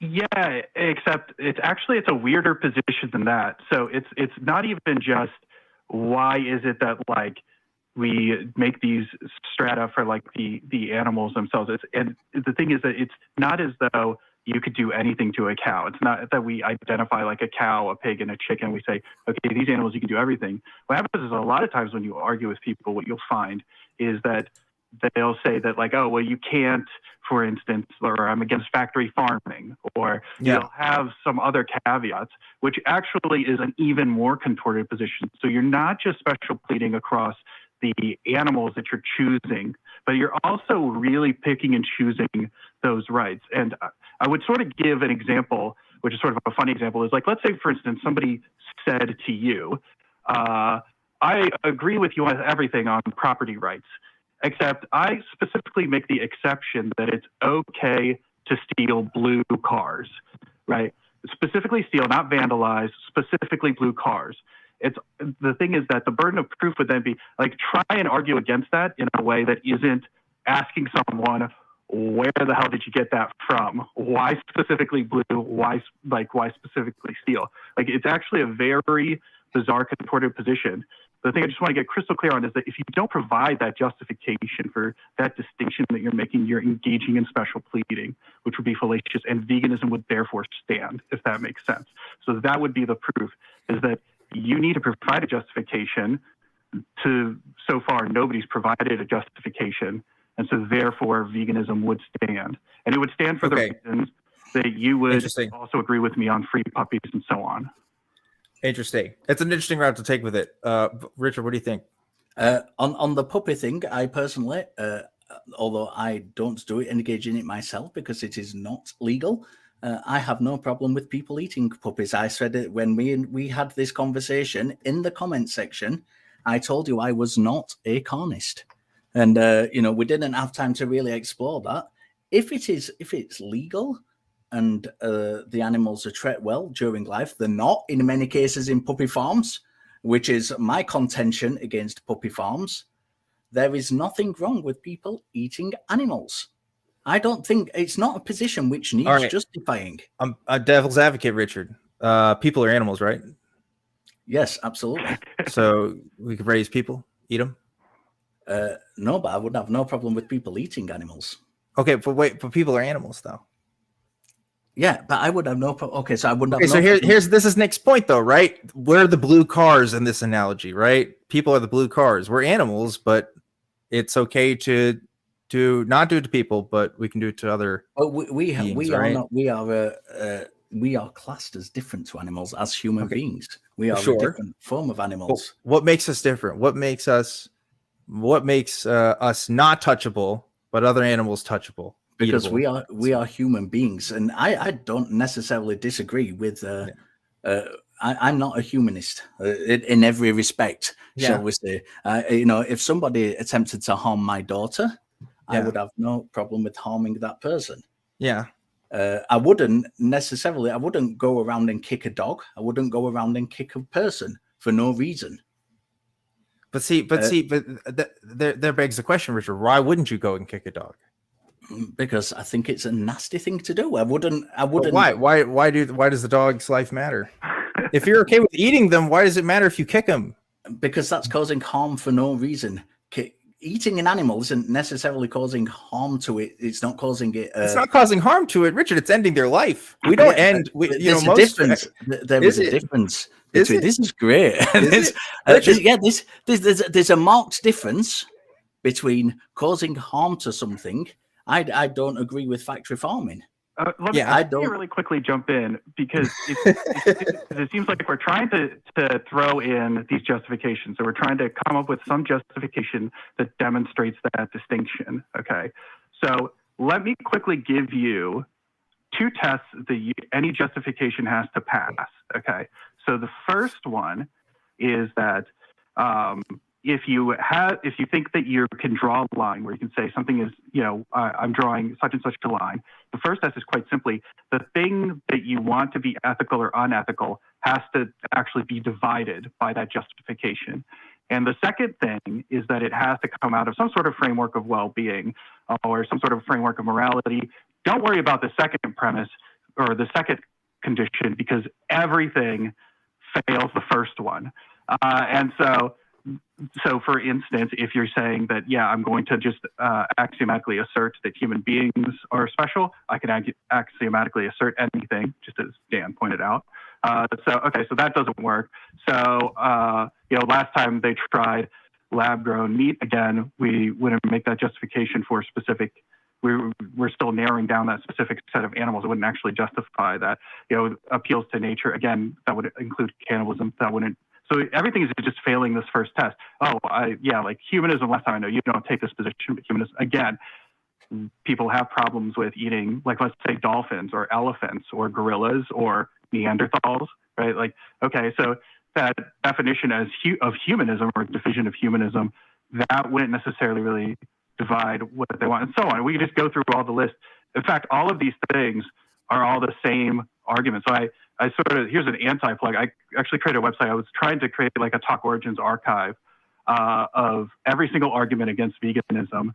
And the problem with that, I realized about halfway through, is that there's not like 500 arguments against veganism. It's actually, there's only 3. And so all of these are all the first, this is just the first argument. I will assert that animals are okay to eat as funneled through some intermediate property X. And why does the vegan argument always come down to eating animals? Why isn't it the killing of animals? Well, that's just that's just like, that's just a shorthand, you know, I mean, but yeah. Ultimately. But it's not. No, it is not. Categorically, it is not. Why is it eating? I'm asking you specifically. Why it's eating animals and not killing animals? Well, in the process of eating animals, right? When we farm them, we're ending their life before they would naturally end, right? So like cows can live up to like 20 years, but depending on whether they're farmed for meat or for dairy, they can live up to like 5 at max on average, right? So we are ending the lives short for the purposes of consumption, and so the debate is, you know. Okay, so that's the criticism. I also keep it. Yeah. Is that the criticism? Is that the criticism? Well, that's the biggest thing. I mean, like, so you can't exist in life without like taking away resources from or harming animals for the most part, right? When I drive my car, I'm probably gonna hit a fly or something, right? So like, there's some that would say that even that's unjust, but regardless, we all have to mitigate like what's just within our actions and what's not. And with veganism, particularly when it comes to food consumption, like that's something you can make a change to do. I became a vegan. There's other people that become vegans. That is something people can do without it being as drastic as one might think. It is going to be more drastic for some people. But are animals killed? Say again. In the production of vegan diets, are animals killed? Of course, yeah. It takes land mass to farm, but the question is, that kind of mitigates that argument, doesn't it? But no, it doesn't, because here's why, Richard. You have to raise crops in order to raise animals, right? It takes more crops to raise the cows and chickens that we do than we do in direct consumption. The animals dying. What? Well, let me just really quickly negate the argument. Nick comes in here too. Nick, go ahead. Yeah, so the thing is that what about crop deaths is the exact same first argument. Does that actually separate out the things that you want? Animals die, so like I guess mice die somehow. That justifies eating cows, pigs, and chickens, and not humans. Humans die in farms, like in farming accidents, and yet we don't say it's moral to eat humans. You understand what I'm saying? Like it doesn't actually create that dividing line. So again, we're like it kind of does for me though. It's kind of a massive issue for me. Well, and it is a massive issue for me that if the argument is but it wouldn't count that animals die.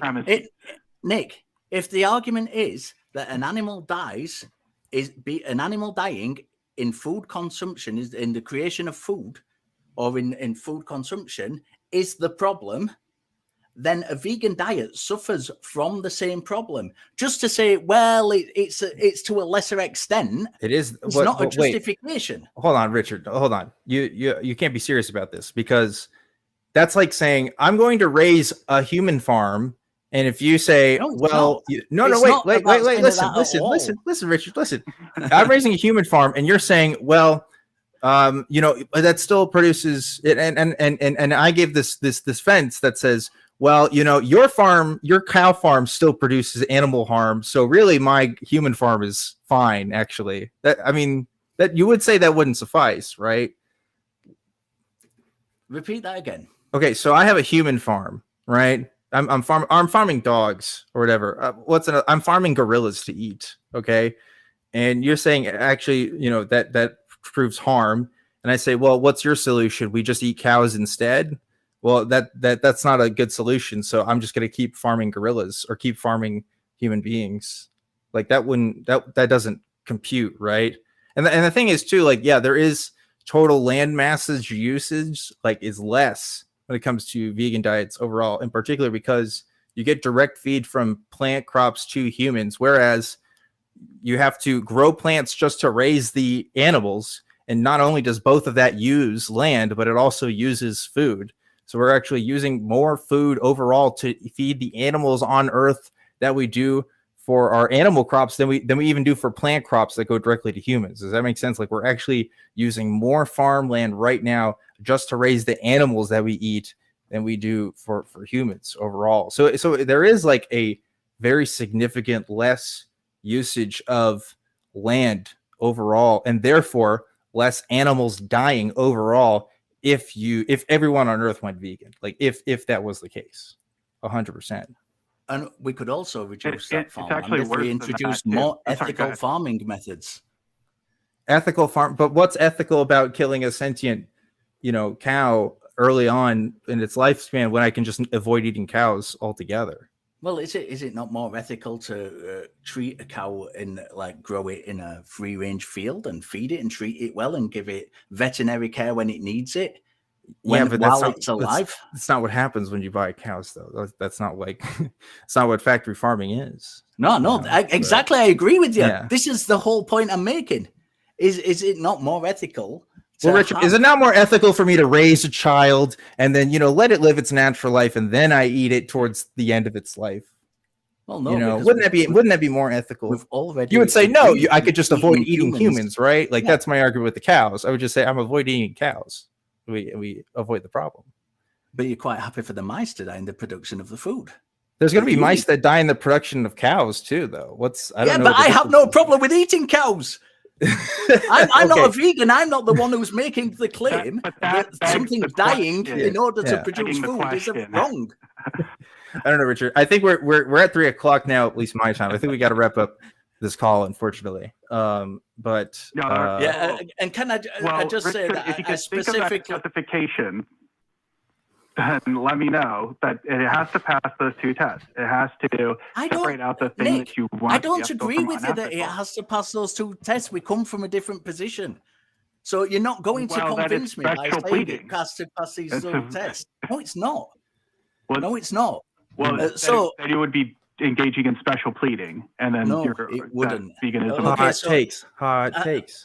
Right. Well, I'll just point out that I did specifically. I know people might think this has got a little bit heated, but I specifically asked Nick to call while myself and Dan were hosting together to make for this kind of dynamic in this conversation, rather than just having. He said, "Nick, call for backup," and I'm here. All right. I didn't want it to be kind of two meat eaters going against a caller. I wanted it to be a more interesting conversation. And for those, Nick, I'll let you go. Please feel free to call in another time. And thank you for the call. For those of you, and there have been some, and I have addressed these on various. Whether it's in the comments of the YouTube videos or on social media, for those of you who say that these kind of calls aren't the purpose of this show, I'd like to point out that as far as I'm concerned, as the producer of the show, by the way, that's true. I'm just going to stick that in there, that as far as I'm concerned, Talk Heathen has always fielded calls for not just the God question, but the wider questions of philosophy and the wider questions of ethics. It always has had those questions, and I'm happy for it to have those questions. If you want to see more theist calls, get your theist friends to call in. If you don't want to see the vegan calls, get more theists to call in. We'll talk to them. And it's as simple as that. Share the show, get your theist friends, get your pastors and your preachers and your imams to call in, and we'll have those conversations. The power is in your hands, people. But don't tell me what calls I should be taking on my show, because that is not going to go down well. Vegan calls are quite welcome here. Richard said my show. He said, this is mine. I said it. He said mine. I own it. Oh, no. That's a bad precedent. Yeah, thank you for all of the callers. We have had an immensely diverse show today, and I have loved it. Dan, how do you think the show went? Oh, it was good. It was good. It was good. Every time the vegans call in, it's always with all of you guys, and it's never with me on board. So, a little bit of a different dynamic there. It's fun. Yeah, that's specifically why I asked Nick to call in while you were on. So have you said to yourself, I really love the content the ACA creates, but I wish there was a way I could get it all the time? Well then, we've got you covered. We now have 2 24/7 live streams. AXP TV delivers a constant stream of shows, clips and specials from over the 26 seasons of the Atheist Experience. And now, Heathen TV provides you with clips from Talk Heathen. Watch or simply listen to your favourite hosts and discover some hosts you've never heard of. Visit tiny.cc/AXPTV and tiny.cc/HeathenTV to join in the fun. So we had the prompt for this week, which was, you are in hell, who is your roommate? Reply in the comments and tune in at the beginning of next week's episode to hear the top 3 answers. And it will be myself and Dan again next week, although the roles will be reserved and Dan will be doing all the talking and I will be sitting meekly. The roles will be reserved and reversed. Yes, they will indeed. I'll be one telling people to man up next week. Oh man, I can't believe it. Listen, all right, it's 103 degrees here. I'm like, I have to have the fan off because it'll catch up on the mic. I'm like scratching, I'm sweating. I'm just like, I got a little heated there. Just like, be a man. And then, it's just, I don't know where it came from. There are many ways to support the show. Like the video and subscribe to the channel. Become a member. Click the join button below the video to do that. Support us on Patreon at tiny.cc/Patreon. We now have a channel that houses all of the ACA in podcast form. Visit tiny.cc/AEN podcasts, and you can become a part of the Talk Heathen community in our fan-run Facebook page at tiny.cc/FBTHD. If you'd like to continue the discussion after the show, join us in the ACD, our fan-run Discord server at tiny.cc/ACD Discord. I will be there talking to Kelly. And we, of course, cannot do this show on our own. We have the fantastic crew who we all love. Let's have a look at them. Look at those beautiful people. That's it. Look, rocking all the shirts from all the shows that matter anyway. What's that atheist Damn. Richard's like, ever since he became producer, he's just become maniacal with power. And it's just like, yeah, these other shows, they suck. Like, it's only about Talk Heathen now. I love Truth Wanted. I absolutely adore Truth Wanted. I listen religiously every week, Dan. Thank you to our viewers. Whether you believe or not, if you're an essential worker, we want to thank you. We do it every week and we will continue to do it. If you don't believe, this is your community. We've got those groups that we've mentioned. Go to them. If you do believe, we don't hate you.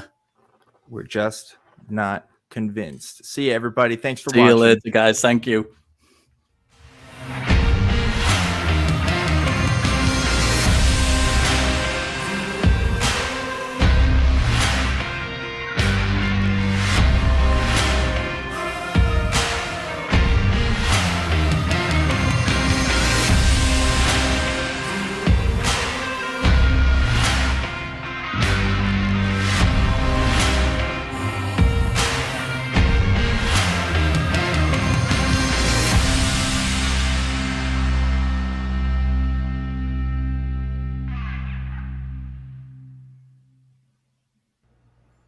We want the truth, so watch Truth Wanted live, Friday at 7 p.m. Central. Visit tiny.cc/YTTW and call into the show at 512-991-9242 or connect to the show online at tiny.cc/calltw.